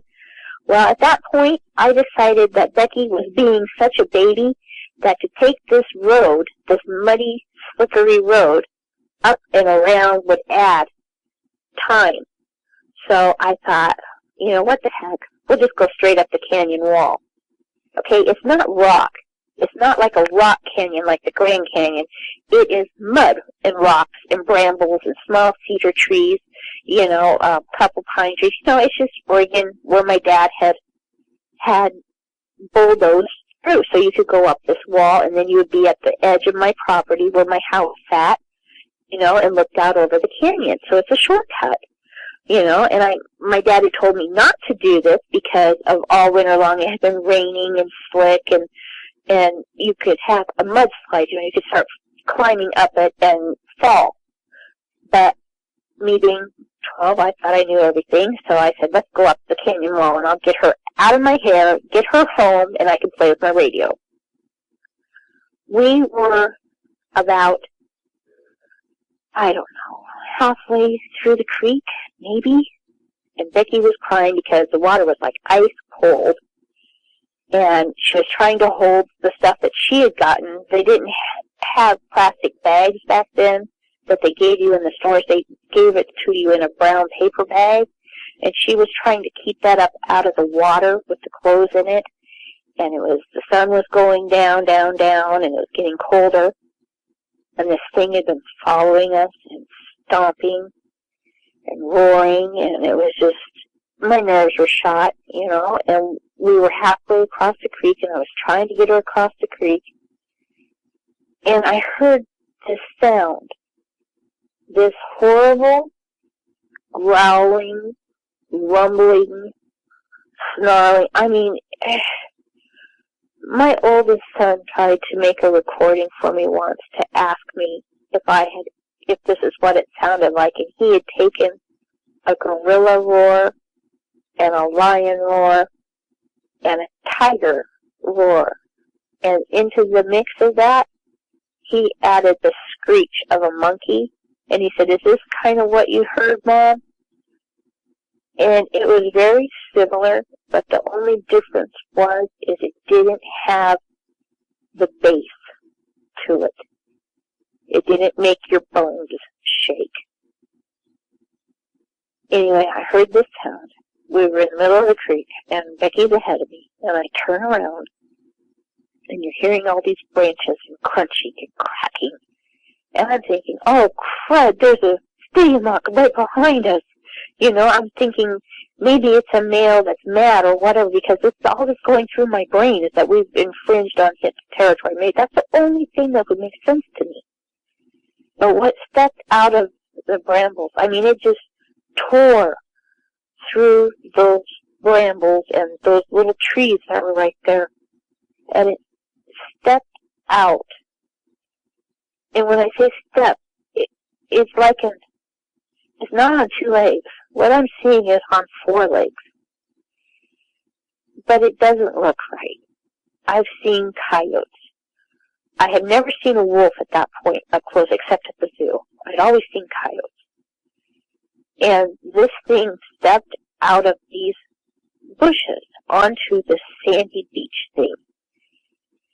And it stood there, and it was just huge. I mean, huge. I've never seen a dog. I have big dogs, too. Now, as an adult, I have mastiffs. Growing up, I had 1 mastiff. This thing made my mastiff look tiny. It stepped out, and it had these huge, huge front withers, shoulders that were just massive. And it had a wolf's head on it. But it didn't look like a right wolf head. Its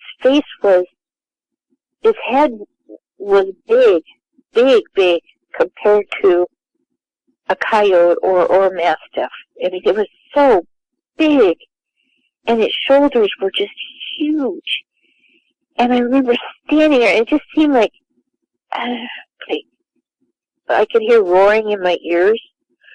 And I was just focused on this thing that was standing. I remember Becky was behind me. I remember hearing a splash. That was where she dropped her clothes, and the bag that was holding her clothes, and they just went off downstream. I remember all of this, but I was so focused on this thing. Becky was just screaming. And I looked at it, and then it did the strangest, most bizarre thing I've ever seen in my life. It kind of stretched and twisted halfway like a dog does when it's starting to shake. And then its leg kind of threw out to the side, its right leg in the back, and it started to stand on that leg. And then it kind of got all of its weight onto the right side of itself, and then the other side kind of twisted, and then it started to stand up. And I swear, as it started to stand up, it grew. It really did. It grew and popped. You could hear it. Things were popping that were not supposed to be popping. And it was just, I was so focused, I could see everything and hear it. And Becky was freaking. She was running. I remember she left me. And this thing stood up and it kind of shook itself, and it looked right at me. And that was when I realized I'm looking at a monster. I'm looking at something I've never seen before in my life. And it stood there, and it was just like it was staring through me, and I was staring at it. And it still wasn't done. It was like it wasn't done adjusting itself or something. And so at that point, my mind was just total clear, and it said, get out. So I took off running. I'm falling in the creek, trying to get across these mossy rocks in the creek. Becky's halfway up the canyon wall ahead of me. She's grabbing trees, brambles. She doesn't care. I don't care. We start climbing this wall, and you've got these blackberry bushes that have been there for years and years and years. You know, I mean, they're thick, they're hard, and they're tearing at us, and we're grabbing those to get up. I'm tearing cedar trees out of the ground, baby cedar trees, trying to get up this hill, this canyon wall. And we're screaming bloody murder, because I know that my family is up above us doing chores, you know, because the lights are up. We've got wood. I mean, everybody's doing something. I know they're doing it. And I'm screaming, and I'm yelling, and I'm just screaming. And Becky's screaming. And we get, I want to say, halfway up the canyon wall, and we hear just holy hell below us. And I remember looking back over my shoulder and seeing those bramble bushes, those huge bramble bushes that go for miles down the canyon wall, you know, along the creek base. They just were being shredded. Things were being thrown up in the air. I mean, just like something was coming through them. And I'm looking, and I'm screaming, and I'm trying to climb at the same time. And then I hear my dad above us yelling. And I hear my uncle's voices, and I'm hearing my dad, but I can hear him, and I hear the word gun. And I'm thinking, oh, Becky, we're safe, they're gonna shoot whatever it is. You know, I'm not so scared anymore, I'm just more focused on getting up above me. You know, and I'm shoving Becky up, trying to get her up ahead of me, and I'm pulling her by her shirt front, because I'm smaller than she is, and I'm trying to drag her, get her up. I'm faster than she is. And I'm trying to get her above me. And I'm thinking, we're going to be okay. As long as we can see the light, we're going to be okay. And I knew it was below us. I just knew it because you could feel it as it's hitting that wall. It's climbing up after us. You know, and I knew it was there. And I didn't want to look down because I was so afraid that it was going to be right there and grab me. So I just kept focused on the light above me where my father was at and my uncle. And I get up there, and as I'm climbing, I can see my Uncle Buck's face look over the canyon wall. He's laying on his stomach, and he looks over the canyon wall, and the look on his face is just, these are big guys. These are hunters. These are people. I've watched my dad stare a bear down as it was coming at him for him to shoot. You know, and I mean, this bear was maybe 10 yards away from my dad. I mean, my dad never flinched. Okay, and my dad and my uncles are there up there, and these are the bravest guys in the world that I know. And I see my dad's head pop over, and he has a 30-06, and I see it come over my head. And the look on my dad's face is absolutely terrified. And they're yelling at us to climb, climb, climb. Becky's ahead of me. And my Uncle Buck reached down and grabbed her by the hand and jerked her up. I remember that because I was thinking at the time, gosh, Uncle Buck, you're being awful rough. You're going to pop her arm out. And then the next thing I knew, my dad's shooting over my head. And that breaks all the rules I've ever grown up with. You don't shoot a gun around over a person's head. You don't shoot when a person's in your line of sight. You don't do any of that. And I remember all these thoughts going through my head. You know, Daddy's breaking the rules. You know, why is he shooting? And my dad is actually almost crying, and he's screaming, and my dad never screamed. And he's telling me, climb, damn it, climb. And then the next thing I knew, my dad reached down, and I had have really long hair. And he grabbed me by my hair and literally flung me up over the top of that canyon. He was laying on his stomach, reached down, grabbed me by my hair, and literally threw me over his head while he was shooting that gun.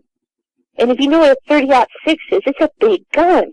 Okay, so that should give you an idea of how big my dad is for him to be able to shoot that one-handed.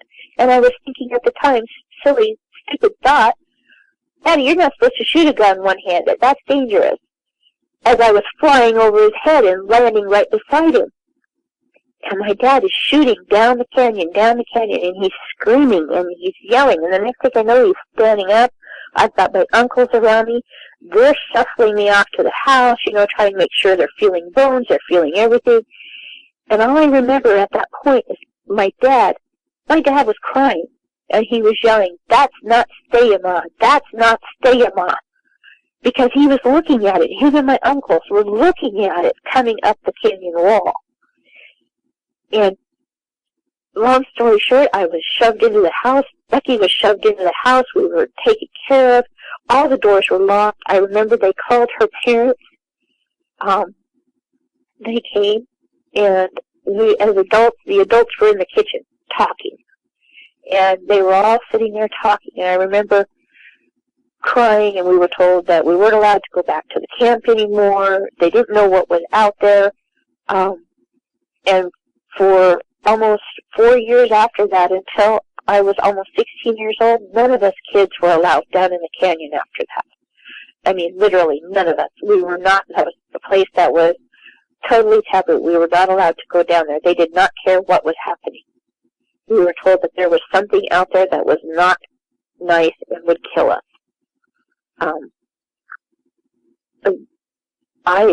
To this day, I have moved away. I live in a place where it's pretty much desert and open sky. The mountains are here, but they're not the same mountains that are in Oregon. And I moved here for the reason that I can see things coming from a long way off.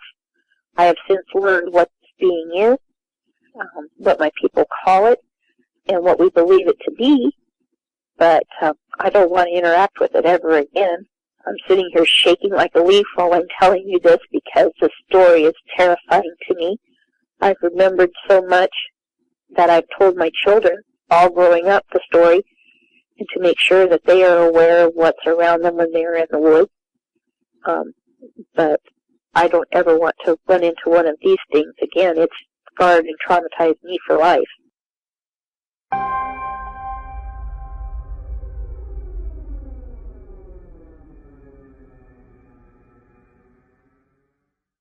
Episode 34, Michael Lawrence.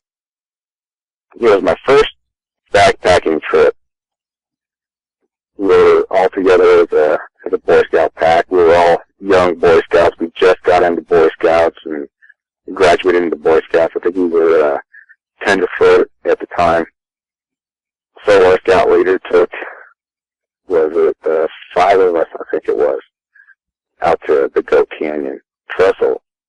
And we drove down the wash, as we were headed out there, and we got about halfway down the wash, and he said, "Okay, well, we're going to hike in from here." We're like, what? So we hiked down the wash. It was probably just after the beginning of spring. So it was still pretty cool out there, but it wasn't over 120 degrees in the desert. I mean, it was, for a desert, it was cool. It was probably about 80, 85 maybe. But we hiked in, being our first backpack trip. We were taking it really hard. We were sweaty and exhausted, and got in there and got to where we kind of wanted to hike up to the trestle, and so we made camp. It was off the side of the wash. So there was a lot of sand out there and stacks of rocks or piles of rocks all over the place. We set up camp and we had dinner and sat around the campfire and told jokes and stories. And we all decided to turn in for the night. So, still being kind of warm. You know, we didn't have the rain cover on our tents because it was crystal clear skies that night. And just so happened to be a full moon, so it was really lit up that desert. I mean, it was almost daylight. And if anybody's been out in the desert on a full moon, you can do anything without any light. It's just crystal clear, and it is bright as day. So we didn't have that rain cover on, and we were still pretty warm. And my friend who was bunking with me in the same tent, we decided to unzip our door. You know, it didn't have a window on it, but it was a nice light breeze. And so we kind of zipped it down, halfway down. And we turned in for the night, and we're sleeping, and I wake up in the middle of the night. I'm guessing 1:30 in the morning. Everybody's sound asleep. And I hear, like if anybody's walked through a dry wash, but the sound of footsteps in like a decomposed granite sand, just a rough sand, that sound of footsteps. It wasn't heel toe.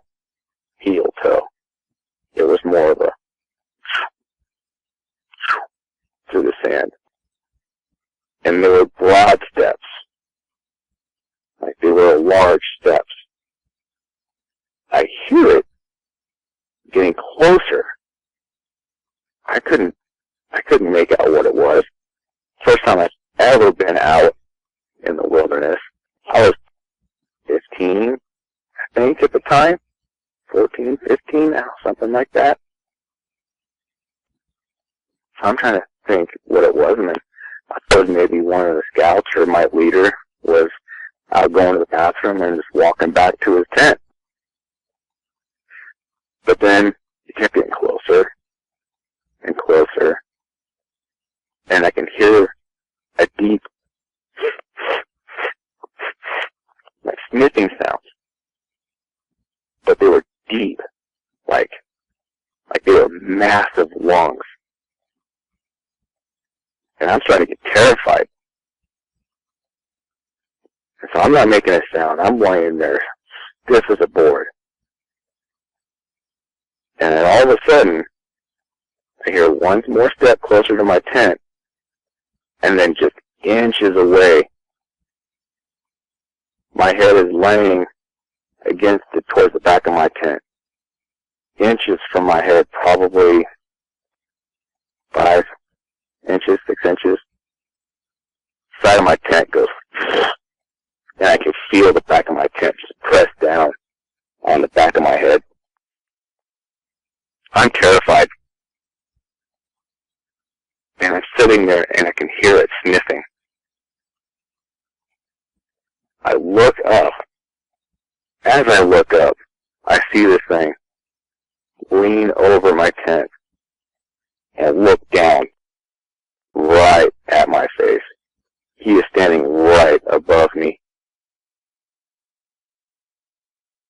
All I could see, what looked like the one I backed into. The coyote type of look looked like a giant coyote just looking down on me. And the eyes were reflecting like a amberish color. I couldn't see the pupils,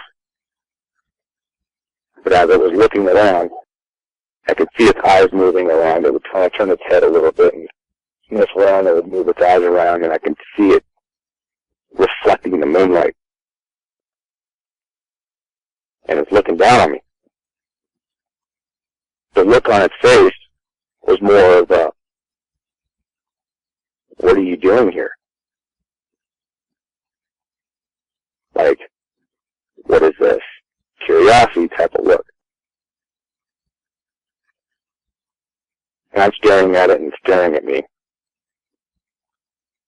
And then I hear the zippers on my tent slowly going down. I don't want to look. Terrified. So I kind of looked down with my eyes, kind of tilted my chin down towards my chest a little bit so I can see down.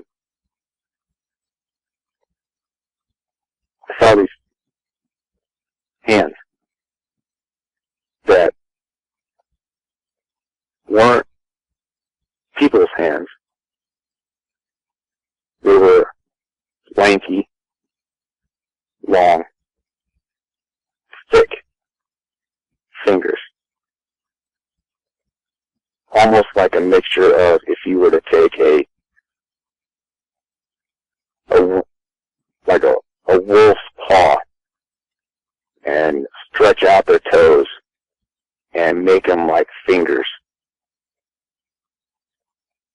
And these claws as wide as their fingers and thick and black.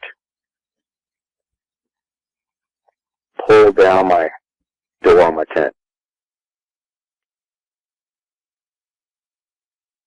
And this thing steps in to my tent.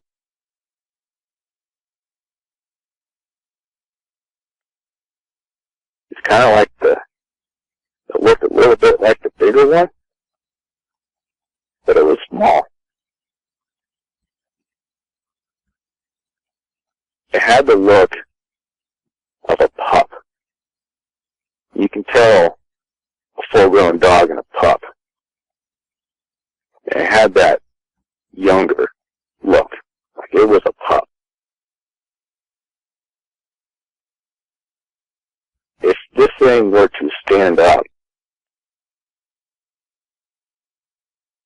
it would probably be maybe 4 feet tall, maybe 4.5. Really wasn't that big. But I could tell it was kind of a pup because its hands were too big for the proportions of its body. Like a dog growing. Like their paws get really big. You can tell how big that dog is going to be because of their paws. They haven't grown into their paws or their ears yet. It had that pup feeling. So this thing steps into my tent and sits down on my ankles. And it sits down. I had my feet kind of sticking up in my sleeping bag. And you know the top of your foot and that little arch in the top of your ankle where it meets your leg kind of sits down like right there. At that point, I literally pissed myself.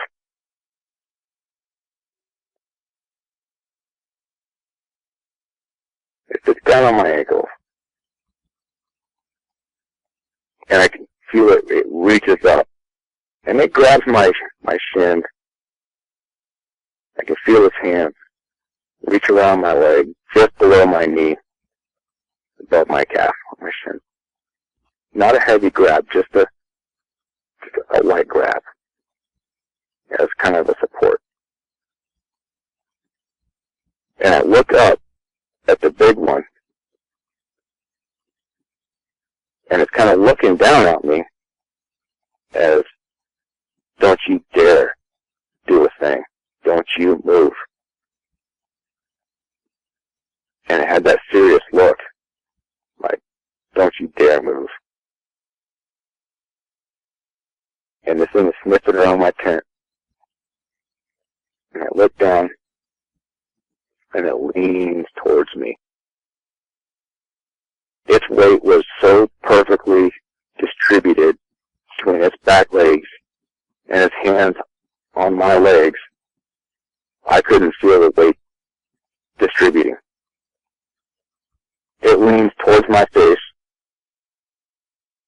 sniff around.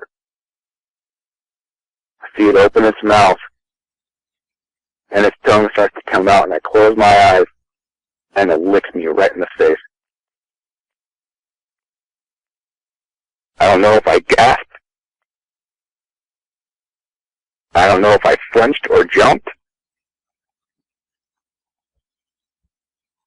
But I couldn't believe it. I thought it was a dream. In my mind, I'm thinking, no, no, no, no, no, no. No, this isn't real. This is not real. This is a dream. I'm having a nightmare. And I close my eyes. No, this isn't real. I'm going to sleep. I'm asleep. I'm asleep. And I'm thinking to myself, I'm asleep. I have my eyes shut.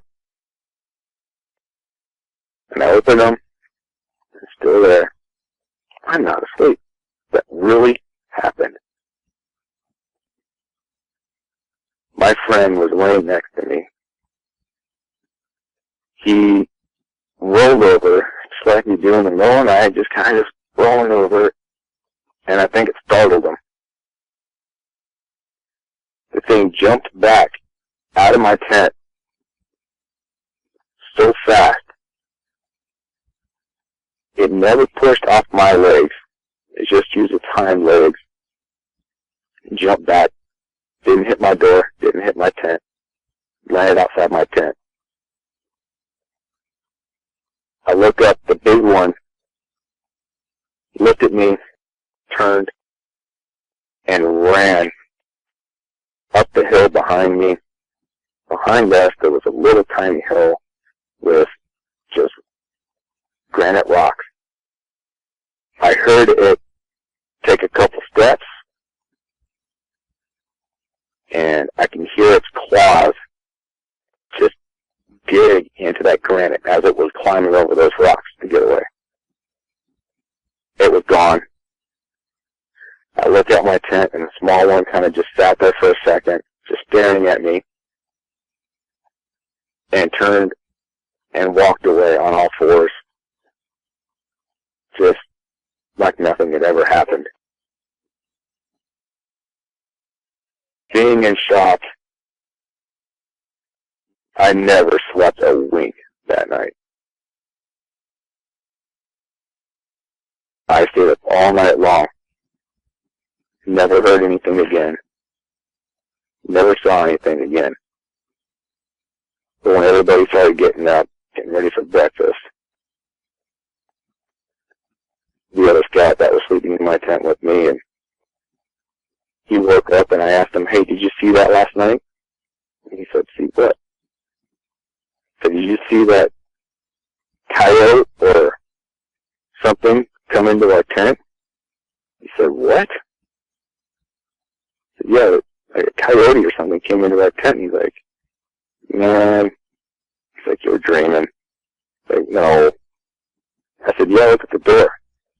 He's like, "Oh, you did that. You probably went out and went to the bathroom and didn't zip it back up." No, I didn't. You know, we get breakfast, and I'm walking around, you know, kind of cleaning things up, and just to solidify what I saw, I kind of just walked around the backside of the tent where I was, and I saw those huge tracks. Huge. They were much, much bigger than my hands.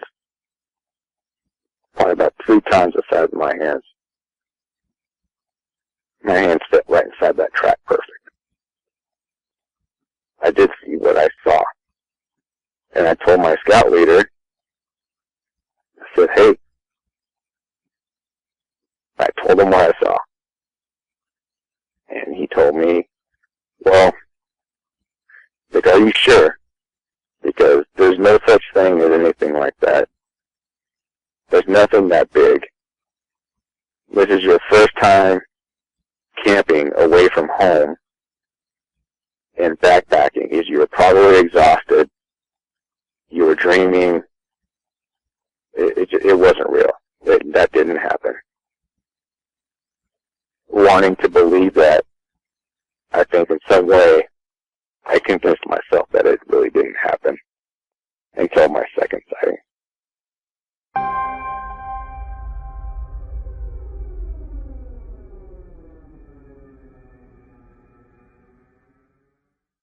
Episode 17, Kirk Stokes. My first encounter happened in 1991, about a year after I had graduated from high school. And to know me back then, all I pretty much was into was fishing. I ate, drank, and slept it. So in 1991, and it was about the second week of August, I had a couple buddies call me, and we decided to go to a lake here in Spencer County, Kentucky. We would frequently go later in the year when everybody pretty much had free time. And we decided to go on a 2-day, kind of just fishing, camping. But when we camped, we would normally, it would not be tents. We would just go and use roll sacks, knapsacks. It had to be kind of cold for us to use a tent. So that's basically what we would do. We would just go on a 2-day, and this is something that I enjoyed, they enjoyed, and it was pretty much just catfishing, bass fishing, and just making the 2 days out of it. So we had, I guess you could say, as we had got there that day and set a place to actually do the fishing where we wanted to do the catfishing, we had, it was a place where along the lake here in Spencer County, there's a lot of private land, there's a lot of public land. So one of my buddies had known somebody that owned property basically that ran down to the part of the lake. And it was not an area that was hard to get back to if you knew how to get to it.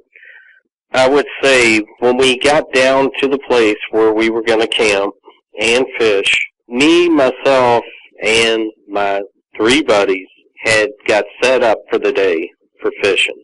And me and my best friend at the time would normally pick a spot along the shore, and we would catfish, while the other 2 buddies would walk on down probably 1 mile, 2 miles, and do some bass fishing.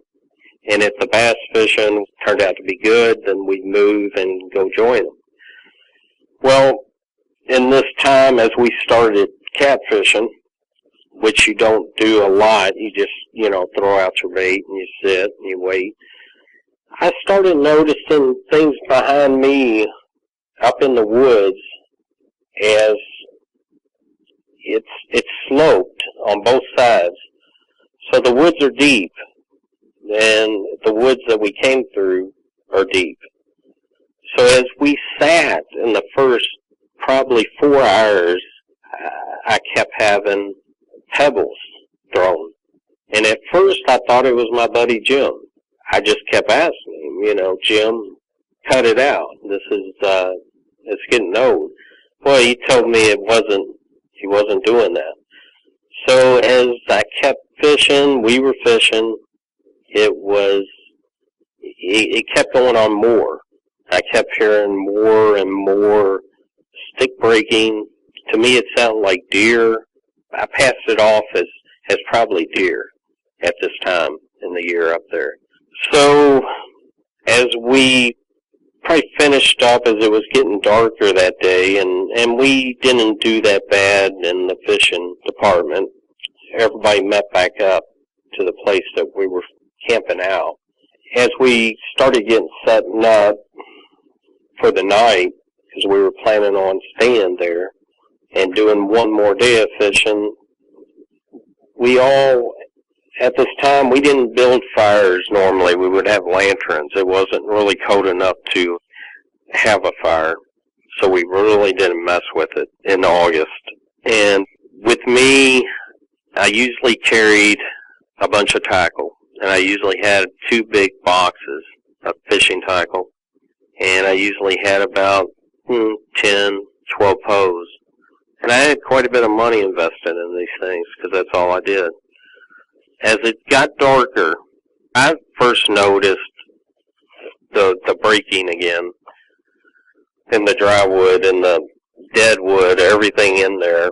To where we were camped, there was a tree line, and it was on my side. And we were probably camped about 15 to 20 feet away from the tree line. It was a nice little plateau up. It was probably about going on 9:30, and it was just about dark. We were all sitting around. I used my tackle box as a seat because I had the big ones, and it was pretty heavy. And my buddy Jim next to me was sitting on the tackle box as well, mine.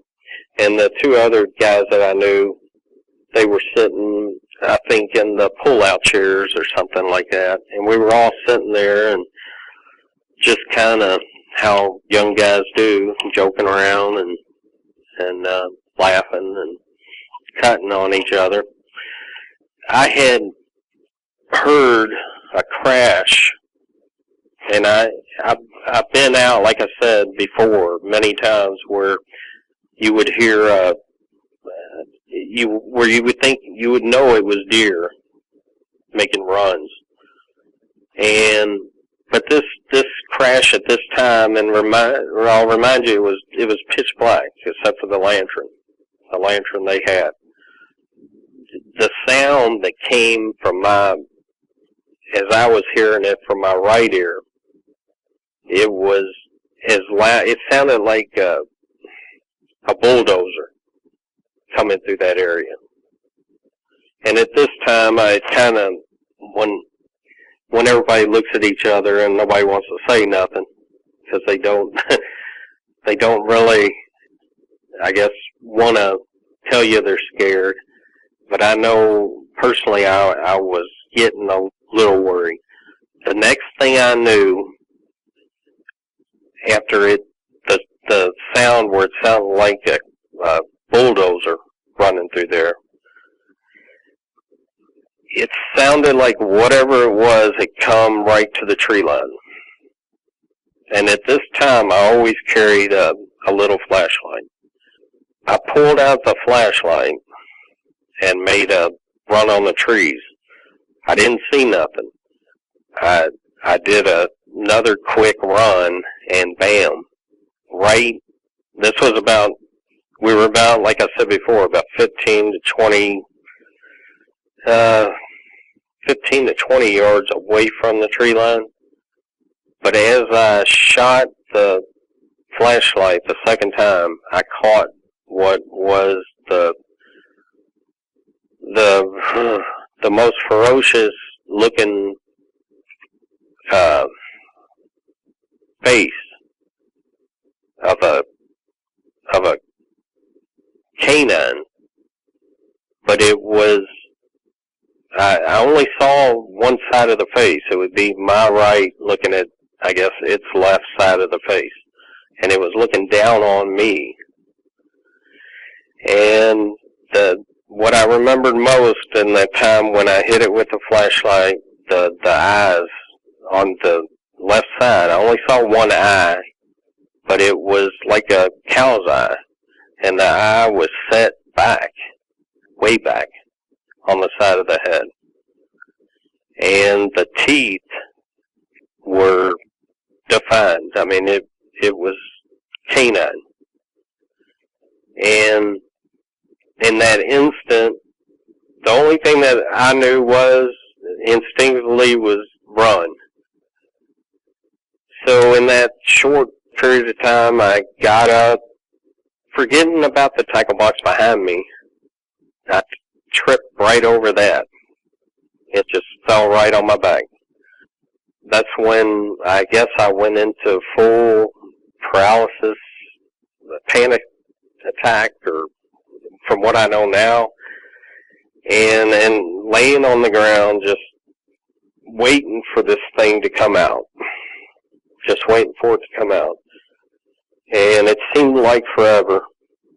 And it never came out. It never came to get me. And this is happening, I guess, in a split second. So, next thing I know, I'm getting up, I'm running. Well, I'm noticing my buddies aren't there. They must have took off when the crashing started, and they must have just took off. So, I'm running back to the truck, and they must have already been there by, I don't know. They were already by the time I'm talking about, it was about 1,200 yards from where they parked the truck, where we left it, to where we were camping. I get back to the truck, and the doors are locked. They're all in the truck, all sitting in the front seat. They open the door, and I'm in shock, you know. I'm just really in shock. I get in the truck. We're sitting there. At first, I'm just trying to get my bearings on what just happened. As I'm sitting there, I think about 35, 40 minutes must have gone by. I'm starting to get kind of mad because, first of all, because my buddies took off, and I didn't realize it at the time. And I'm kind of, if you know me, I'm kind of a guy of loyalty, where me and my buddies always had a kind of a pack of, you know, I got your back, you got my back, and I don't know if that was just part of what I was experiencing there and all the shock and everything, but that was one thing that just stuck out to me after what just happened. So after sitting for about 35, 40 minutes, I had all my equipment down there, all my fishing tackle, all my poles, and I was not going to leave those because I had too much money in that. That's something I was not going to leave. And I also had my cigarettes down there, and two of us smoked, and at that time I needed a cigarette.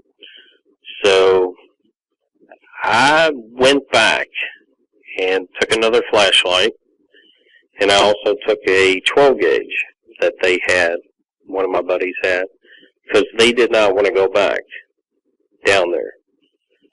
So I went back down there, got my stuff, got my tackle, my 2 boxes, my rods, and came back, and they had to get their stuff because I was not going to, at that time I was not very happy about what they had took off on me and kind of left me there.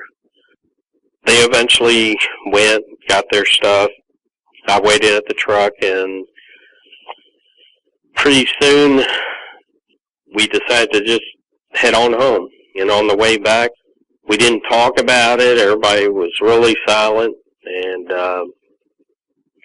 from that day on, for about 5 years, my best friend that was with me never would bring it up. And I never did bring it up to any of the other ones because they act like they didn't really want to talk about it. I just kind of kept it hush up, kind of quiet. That's basically the very first encounter I had with something like that.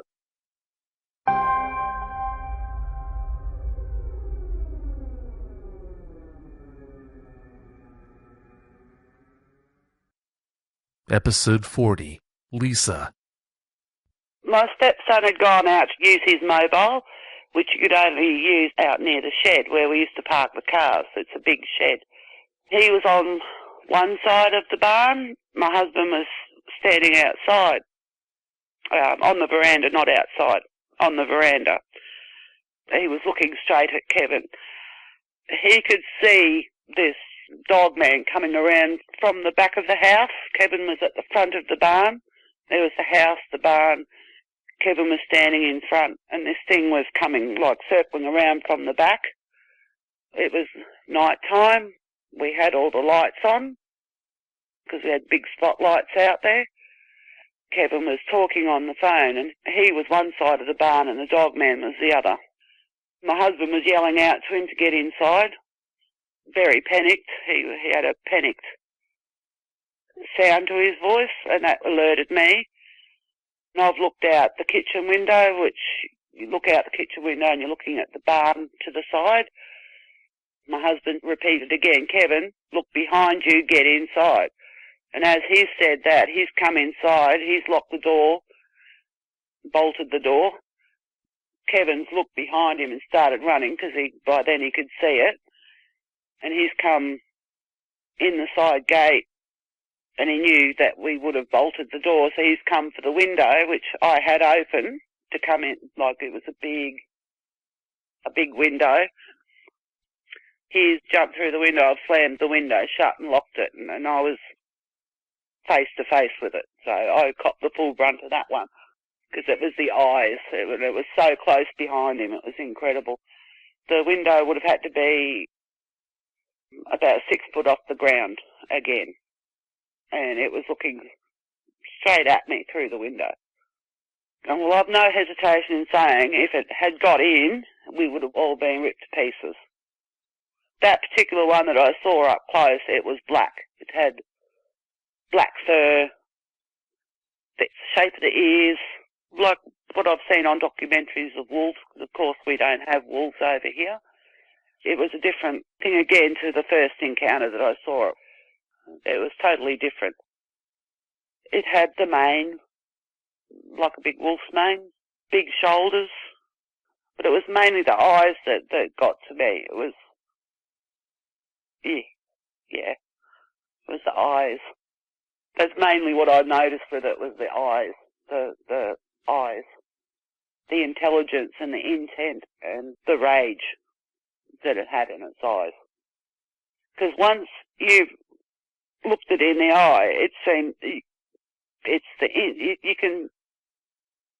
you can grasp the intent that it's got, the anger, the intelligence, very highly intelligent.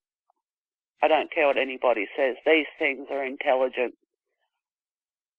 If anyone, please, if you ever see it, don't look it in the eyes.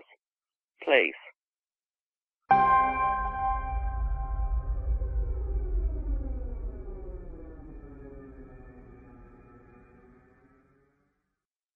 Episode 43, Wily Dave. Let's see, I guess I was at work on, I've been that Friday afternoon.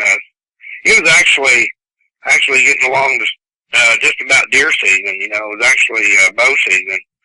So a lot of the guys at work were already bow hunting, you know. So I'm getting ready to have knee surgery here pretty quick. I'd banged my knee up in a previous accident on a job site, so I favored that thing as long as I could, and I couldn't get up in my tree stand anymore like I wanted to, so I decided I'd just do my calling expedition of the coyote hunting where I could walk back into the truck easy. That's what I was going to do until I got it fixed. So I was going to go out. That's what they asked me. Hey, what are you going to do? I said, I'm going to go on a safari with my camera and maybe shoot a big coyote. So they said, well, you know, good luck. We're not going out there in that godforsaken country with you. So that's just too far to go, and it's just too desolate, you know, because that's the way they believe. They don't want to, nobody's going to see anything.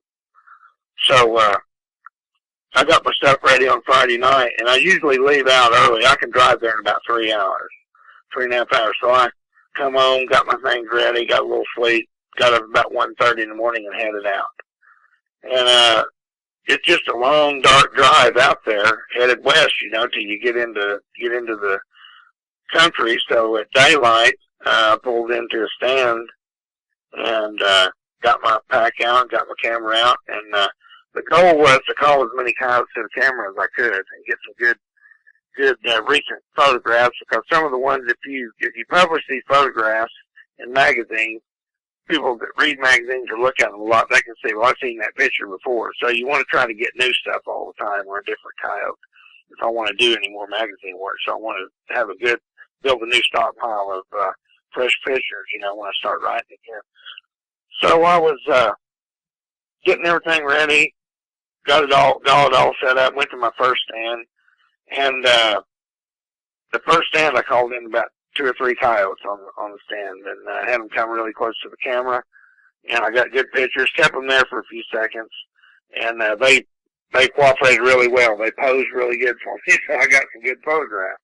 And I did this, you know, multiple times there that morning. I have a predetermined route that I wanted to drive, and it covered about 30 miles, so I drove that route, and just about every stand I had action on, I was able to call, I think that morning and up into about lunchtime, I called about 25 or 30 coyotes and took their pictures.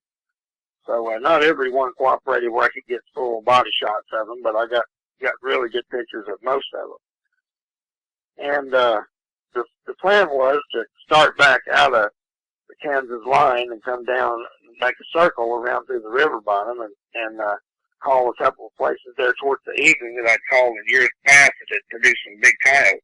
So I thought, well, if I can, you know, I can shoot one of these big ones, I'll put one more on my wall. And I've got, you'd asked me about that before, I've got 16 here in Oklahoma that go over 60 pounds.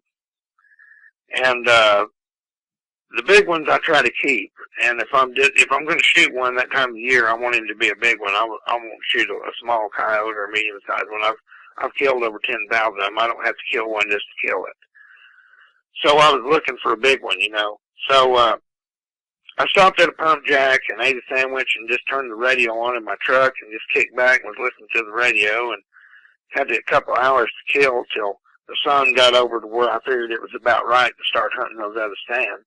Because when you're doing work with a camera or a rifle, you try to keep the sun to your back. You want the sun in the animal's eyes. That way he can't make you out. And these I don't know how much you know about coyotes. I'm sure you know some. The predators make their living out there. They're not stupid, so the advantage is always in their back pocket. So they try to circle, you know, and they use the wind in their sight and ears. They hunt with all 3 senses to try to pick you out where you are. So I wanted that sun directly to my back. And when the sun got over to where it was about right, I thought, well, I'd make a few stands. So I'd hunted the river. I'd made 3 or 4 stands, and I called in 2 small coyotes and 1 small bobcat. And it wasn't first season, so I couldn't shoot the bobcat, but I only shoot the big ones. There again, I'm always after the trophies. I've got 7 cats on my wall that go over 46 pounds. So they're pretty large cats in the area too. But you got to know how to get them in there. The right sound's the only thing that'll bring them in. And I called that cat in. He wasn't a big one, so I let him go. So this last stand I was saving because it was my best stand for that evening, and the wind wasn't in the perfect position, but the sun was going to be right. So I thought, well, I can sacrifice that wind a little bit because I'm going to be hunting in elevated position where my stand is, and the wind will be blowing over that draw high enough where the coyotes will come in under me, and I'll see them before they see me. So I can still get, you know, a good rifle shot at 100 or 200 yards before they winded me. So I got out of the truck. I parked the truck about 200 yards away, and I got my gear ready. And as soon as I stepped out of the truck, I noticed something was different. I saw these tracks in the road, and I thought, that ain't right. I looked at that track, and the track was about the size of the palm of your hand. I've tracked mountain lions for miles, and a mountain lion track is a big track when a cat puts his foot down, but there's no toenails. When a cat puts his foot down, there's no toenails unless he's running. And there was no toenail marks. So, you know, the toenails were definitely fine. But the only thing that was there was a 3-toed track in the road. And it looked like something had set down because you could see the heel of this animal. And it was about, from the front toe to the back of the heel was about 9 inches. You know, I looked at it and I thought, man, I've never seen nothing like that. So I thought maybe it was just an anomaly of some kind. Maybe a stick had got rolled over into that track or something, you know, and it didn't give it too much thought. So, being out in the elements like you are, I know you probably drove some pump roads yourself. When a pickup drives down a well road or a pump road, it's kind of 2 places where the tires follow, and the center has a high spot in the road. and the grass usually grows right there. Well, that's the way this thing was walking. It had its foot kind of up on that grass. And I could see a track, and then I couldn't see a track. I'd see part of a track, and then I wouldn't see a track. So this went on for about 150 yards until I got up to the edge of the canyon. And then I had to cross over into some soft dirt, and I got up there to where this tank battery was, over to the edge of that. I walked around the edge of this log, and before I got out into the actual, the sagebrush and stuff to sit down where I was going to get cameled up and make my stand, and I seen these tracks going off down this draw, and it was those same tracks again, about the size of my hand, and you could see the toenail marks, and these were huge, and I thought, man, what in the hell is that, you know? It went off and dropped off into the rocks, 3 or 4 steps there, and it dropped off into the rocks, and I couldn't see it anymore. So I thought, you know, that, of course, I didn't have my camera with me at that time. It was getting dark, and I just had enough light to make a stand with my rifle. So, still enough light for plenty of shooting. If I'd had the camera, I could have took pictures of it, but no time to go back and get the camera and photograph the tracks.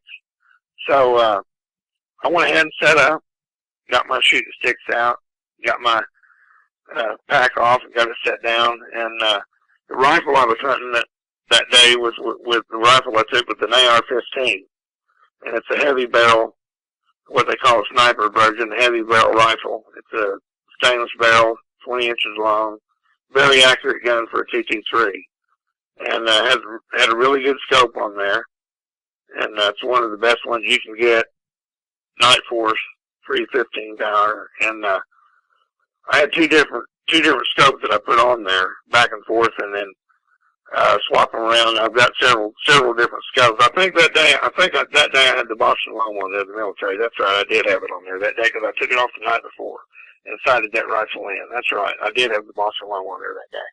Okay, so I got everything set up and because I was shooting my mil-dot reticle, and I had on full camouflage, and on scent lock suit, which is I don't know if you're familiar with those, but that's a charcoal type suit that hunters wear to knock down the human scent.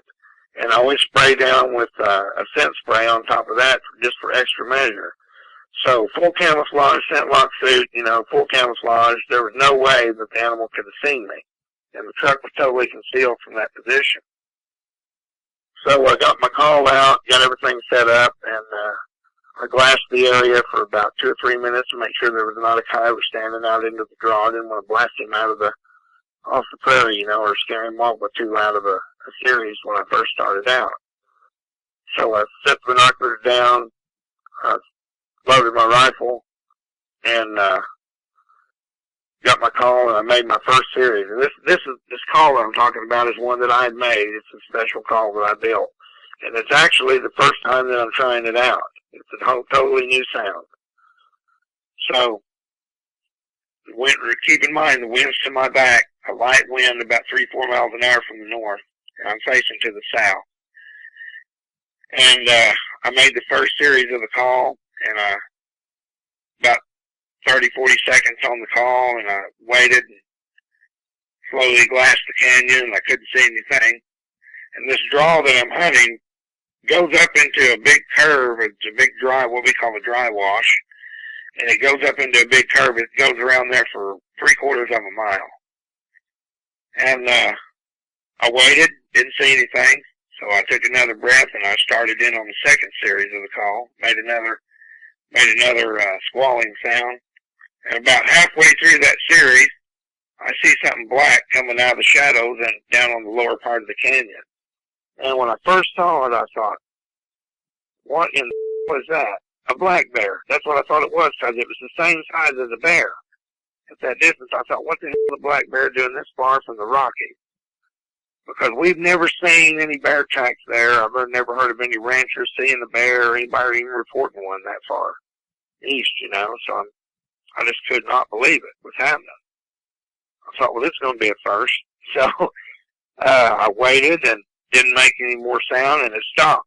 They were down in the shadows for a second. So I went ahead and blew a little bit more of a series, made a few sounds on the call, and it went ahead and started up towards me. Then it come out into the light where I could see it good. I still think it's a bear. It's out there about a little over 1,000 yards, and I can see it coming. So now it's picked up speed, and it's really running hard down through the sagebrush. So it gets all the way up to about 400 yards and stops. Well, then I just, put the binoculars down. I went ahead and got on the gun, and I got it sitting on a set of shooting sticks, so I got it plenty sturdy. And I'm looking through my scope, and I got it on 10 power because that's where we normally range things. We use a mil-dot reticle, the same thing the military uses and they teach their snipers to use in combat.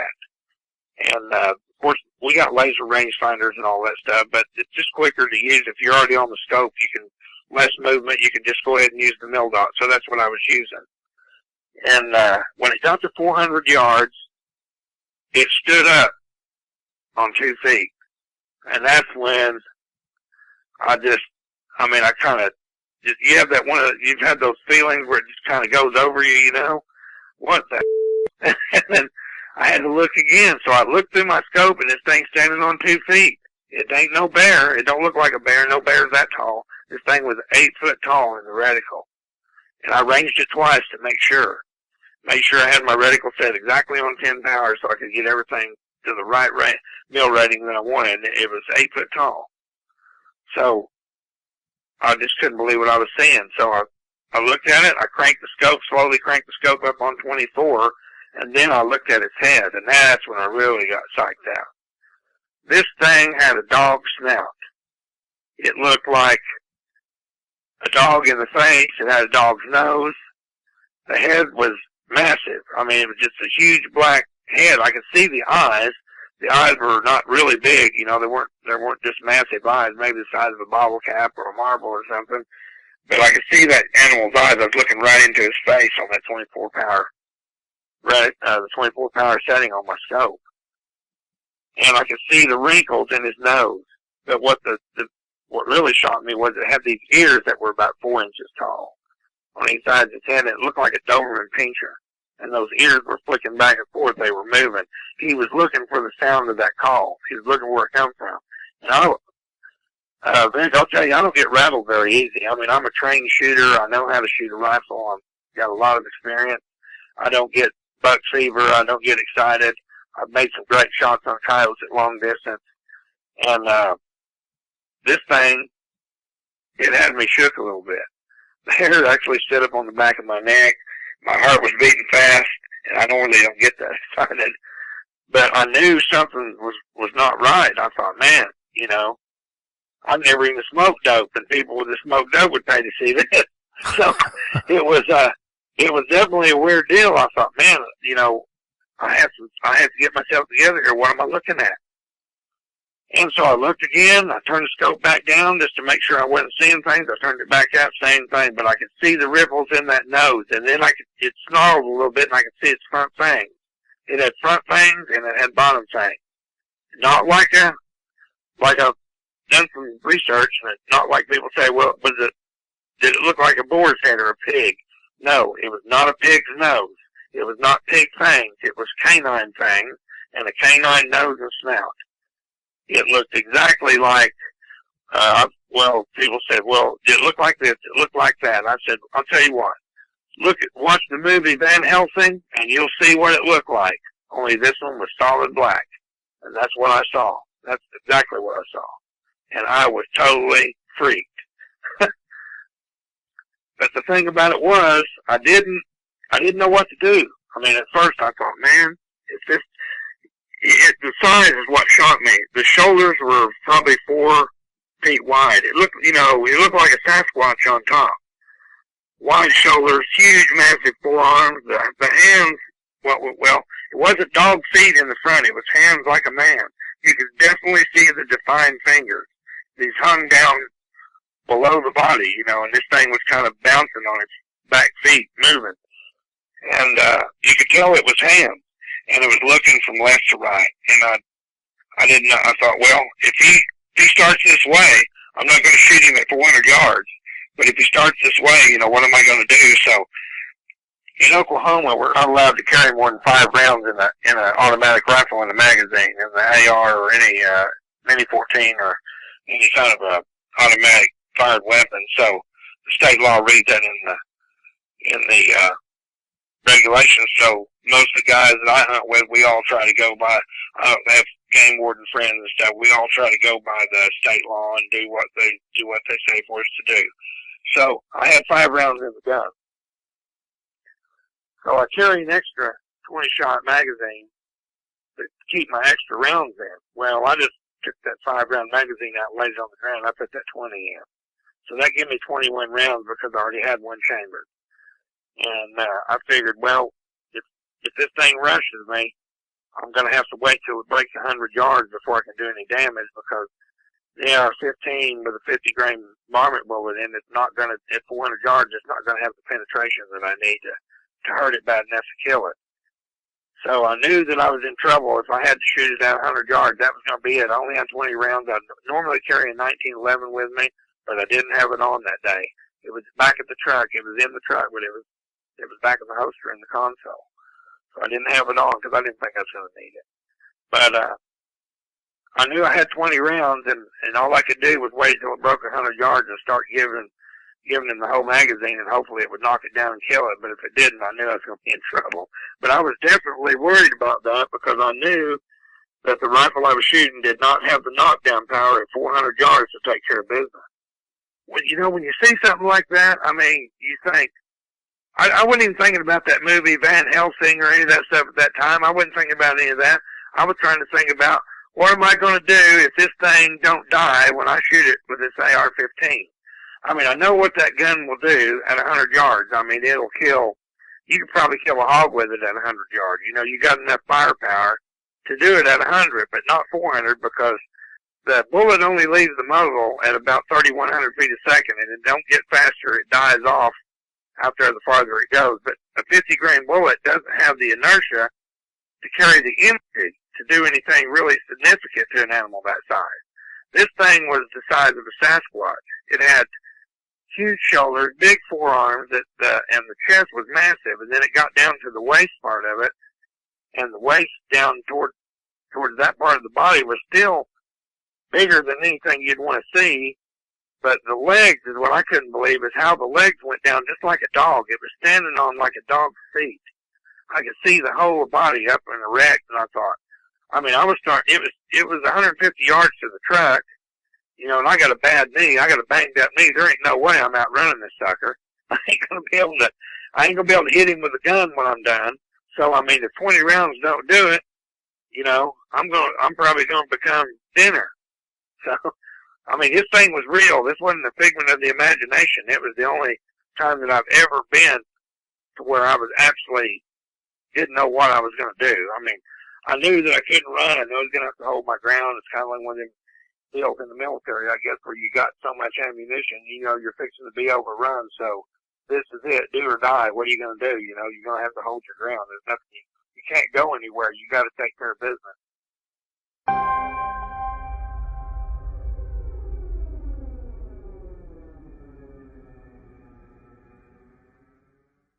In the last encounter for the night, episode 52, Billy. I was in Wyoming. I lived in the very south part of Wyoming on the border there with Utah. And I had to go to a training session for work in Bozeman, Montana. So I went up there and I spent a few days. And it was May of 2010. I remember this exactly because usually that's wrapping up the end of wintertime in that area. That year, specifically May, we was having some pretty heavy snowstorms. But anyway, I left from Bozeman, Montana, heading back home down south Wyoming. And the snow started picking up, and it was getting heavier and heavier and heavier. I ended up messing up on my route, and I ended up heading right into Yellowstone National Park, and the roads were closed to there that time of the year. So I ended up having to go find my way around this other route, and I ended up on this road. I'm pretty sure it's called Teton Pass. I tried Google mapping it the other day after I spoke with you, and I'm pretty sure it was Teton Pass, Highway 33 or something like that. Anyway, there's a big pass, a big mountain pass that crosses from Idaho over into Wyoming. And I wasn't sure if I was in the Wyoming side or the Idaho side, but the snow was getting really heavy. And I got on this big mountain pass, and I had a bunch of switchbacks or cutbacks where you go back and forth going up, and then, back and forth or around going down. And I can remember hearing on the radio the alert come on that the pass was closing. And I could see the flashing yellow lights on the sign that they put to close the road behind me when I was going up the mountain. So I was like, wow, I'm the last guy on this pass, on this road. If everybody else, is off and nobody's on, I'm the only one on this stretch of road or this pass.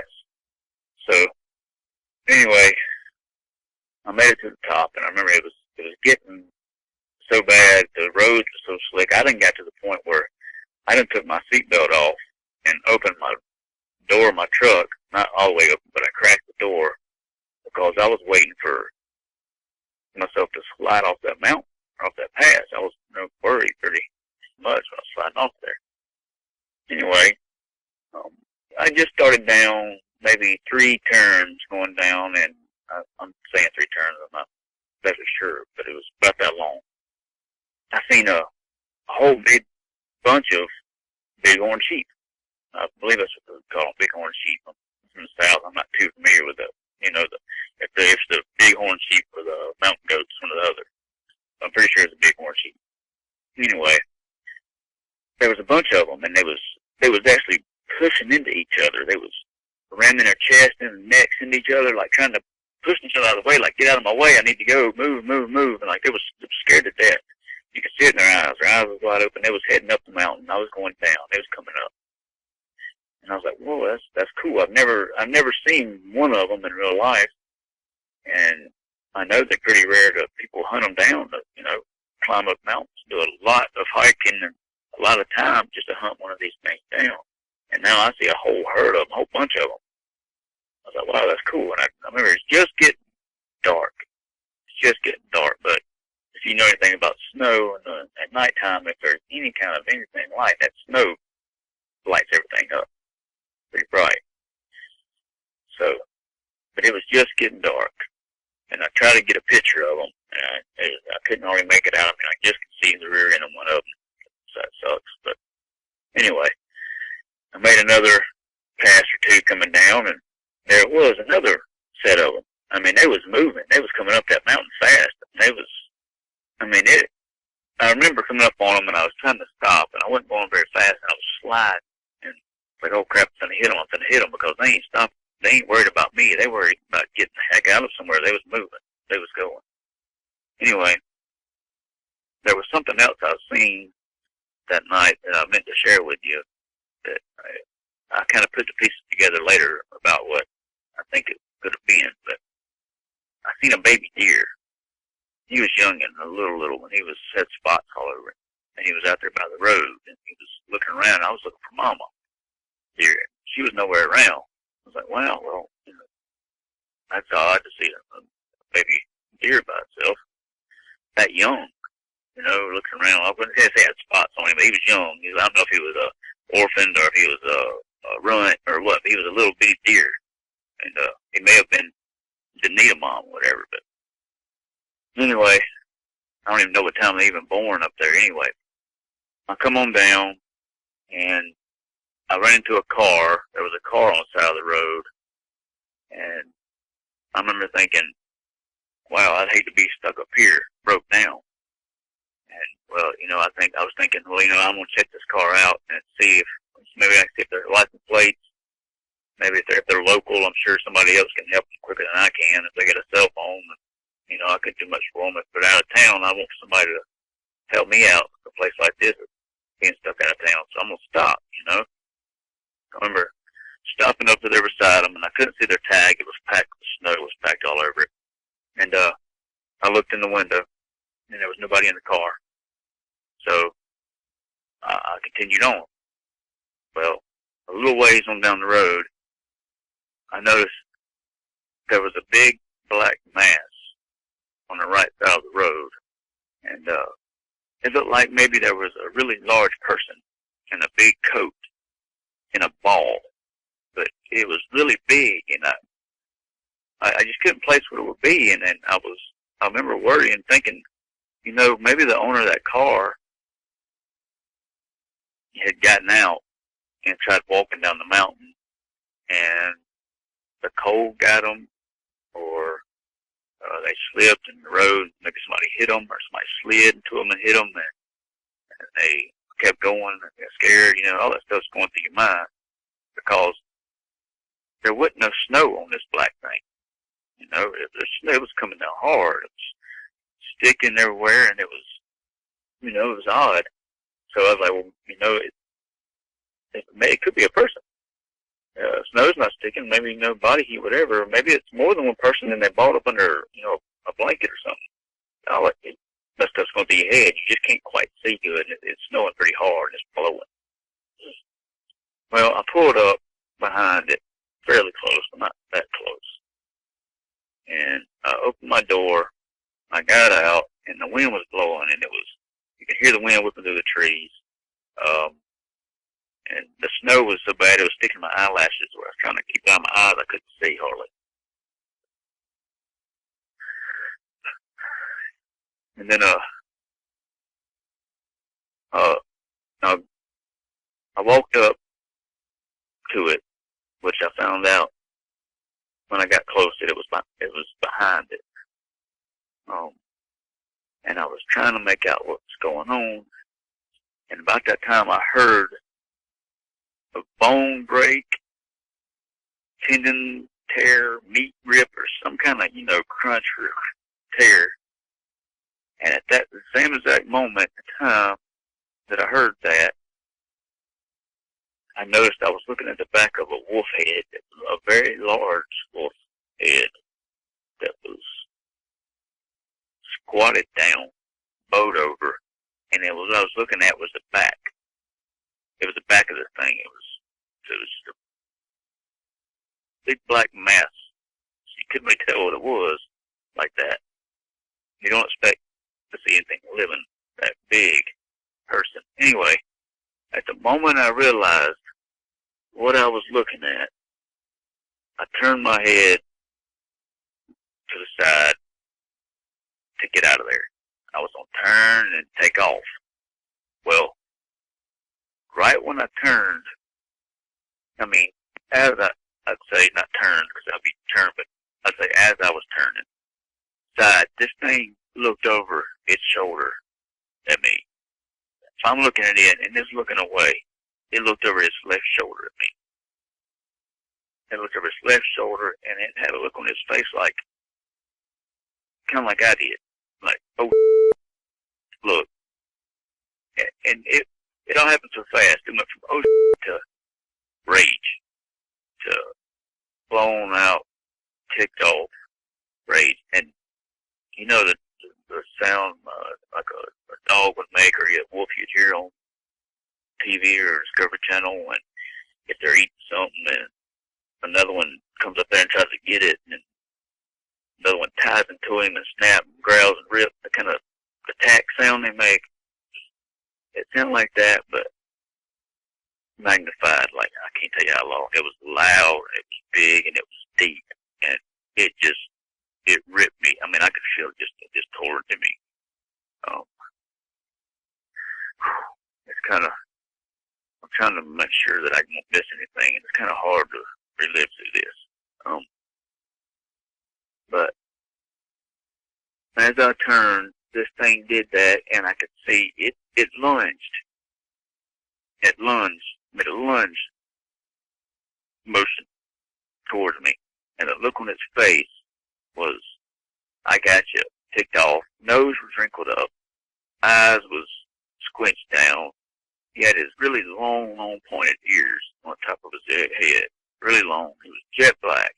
His eyes was like a mix of like a yellow, little tint of orange, like an amber color. And it wasn't like he was looking right at me. It was like he was looking through me. He had me. I was nothing. I was prey. And you get that sense of feeling what a deer would feel like if somebody was hunting it, or like being the prey, should I say, like it's helpless. you got no, no control of the situation anymore. So, uh, I gotta collect myself here for a second. Sure, take your time.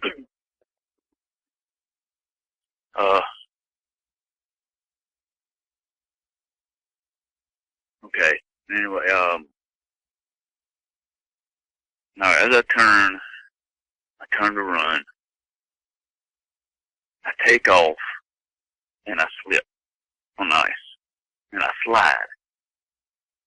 Well, as that happens, I feel pressure on my left arm. I feel like a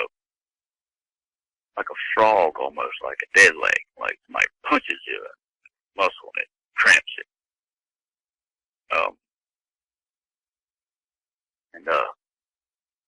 I didn't think much of it. I just felt like, these things, my head's just racing at this point in time. Anyway, I slid. I hit the front of my truck. My head went down on the hood of my truck. And what went through my head was, it's over. It's done. I waited any second for, it's going to be over. It's done. It's over. He got me. I just waited for that feel of teeth sinking into my head, my neck, clawed hand grabbing into your back of your head,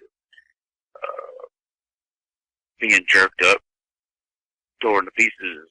Just kind of waited any second. I knew it. And just over. My family went to my head of, oh God, what are they going to do now? How are they going to take this? Well, it's crazy to think. But anyway, I sat there for a second and realized nothing's happened. So I peeked back over my shoulder and looked, and he's not there. Well, I can see that where he was. I can see a big pile of blood on the road, and I see a big drag mark down the hill to the woods, and I seen him. He had this carcass of some kind on his arm, his left arm, and he's heading back to the woods. He's pushing it into the woods. He took his right hand up, and he pushed into the woods. His right hand, and it was huge. I mean, I just couldn't believe this was happening, and at the whole time I was thinking, holy crap, it's a werewolf. It's real. How is this happening? And I would say 7 foot plus height,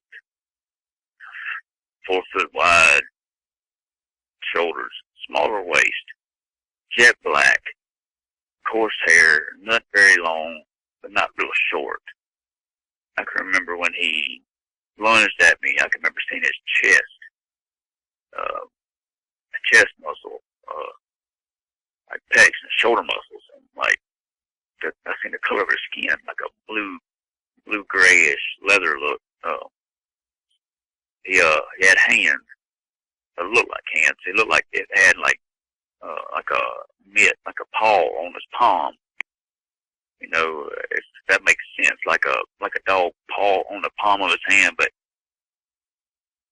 fingers long, hard, fingers big, black, long claws, but like dog's toe pad on the bottom. But as he was walking away, I noticed his legs. He had massive thighs. Upper thighs was huge. When it got down to like where a knee would be, he kind of bowed right there, and it looked like he was standing on his toes, and his heels would be really, really high up on the back of his leg. Like kind of like you could say like a werewolf in the movie, kind of squatted down, halfway squat, walking on his toes, with really long feet, but his heels would be up on the back of his leg, kind of look.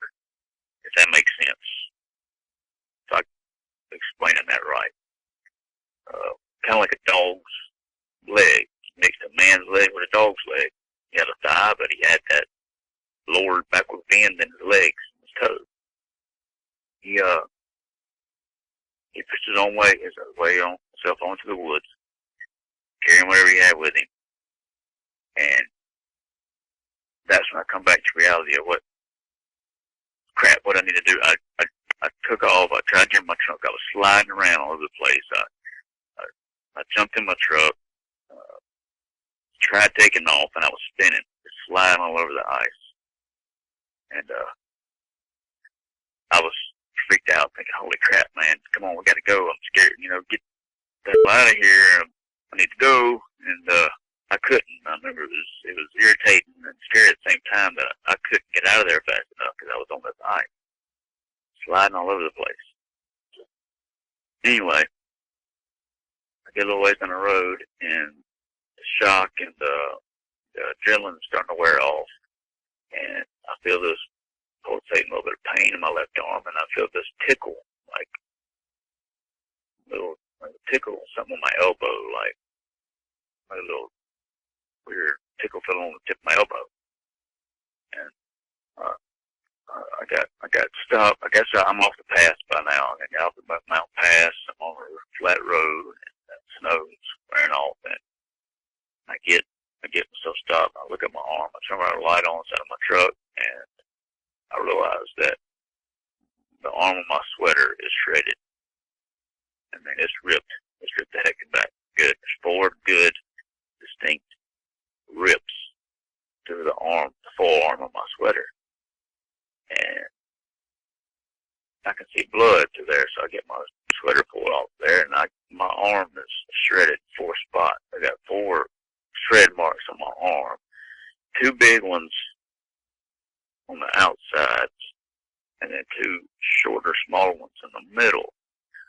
And at the top of the middle claws, he took a chunk with him, like it was like a rip of a chunk of whatever piece of meat in my arm come with it, ripped it off, and then straight, sharp claw marks on the side.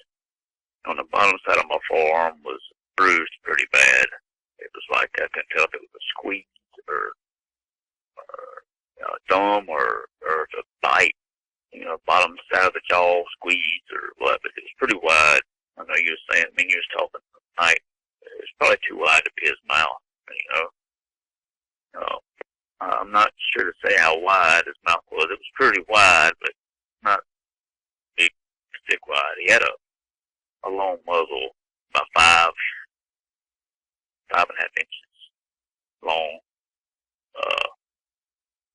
He had sharp fangs, canine fangs that looked like they was not on the side. It was on the side, but not completely on the side. It was rolled up more like on a human version of their eye teeth. And he had bottom the same way.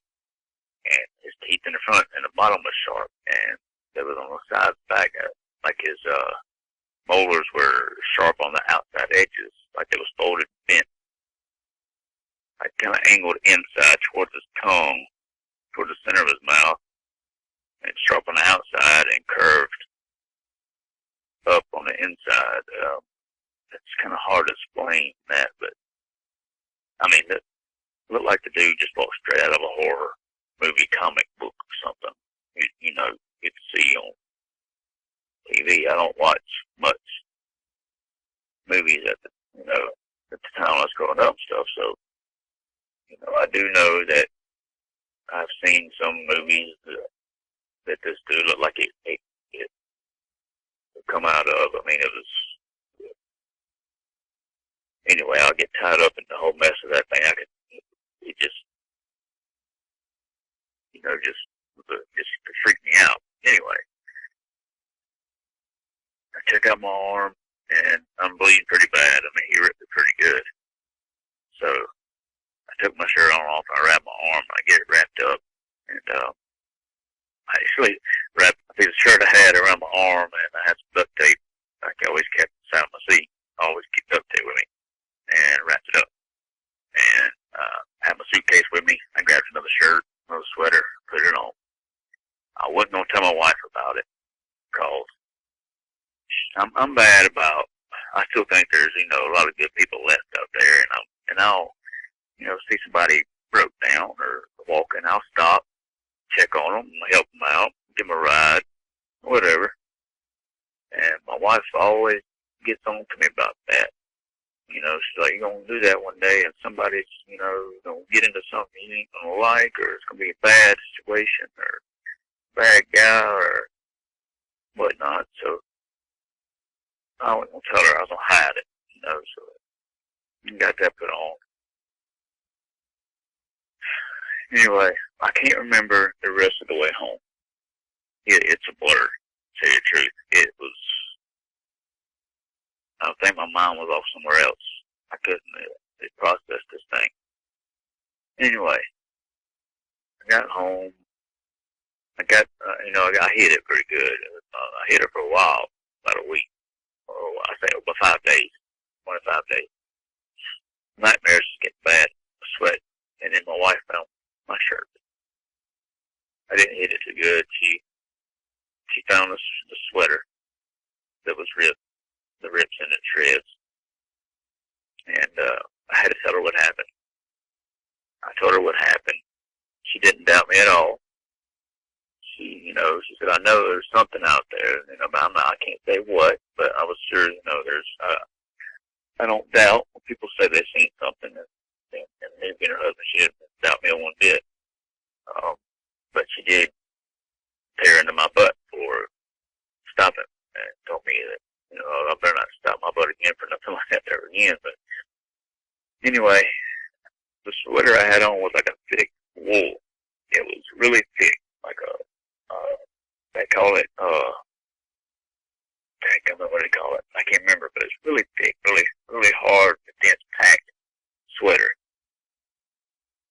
And I was like, man, this thing had to have some razors to rip this, because it was shredded. Well, I'm not lying. I'm not exaggerating at all when I say we took that sweater and pulled it tight. I took a razor and swiped at it real hard, pushed it down, ripped it, got cut into it, and it wouldn't cut through all the way.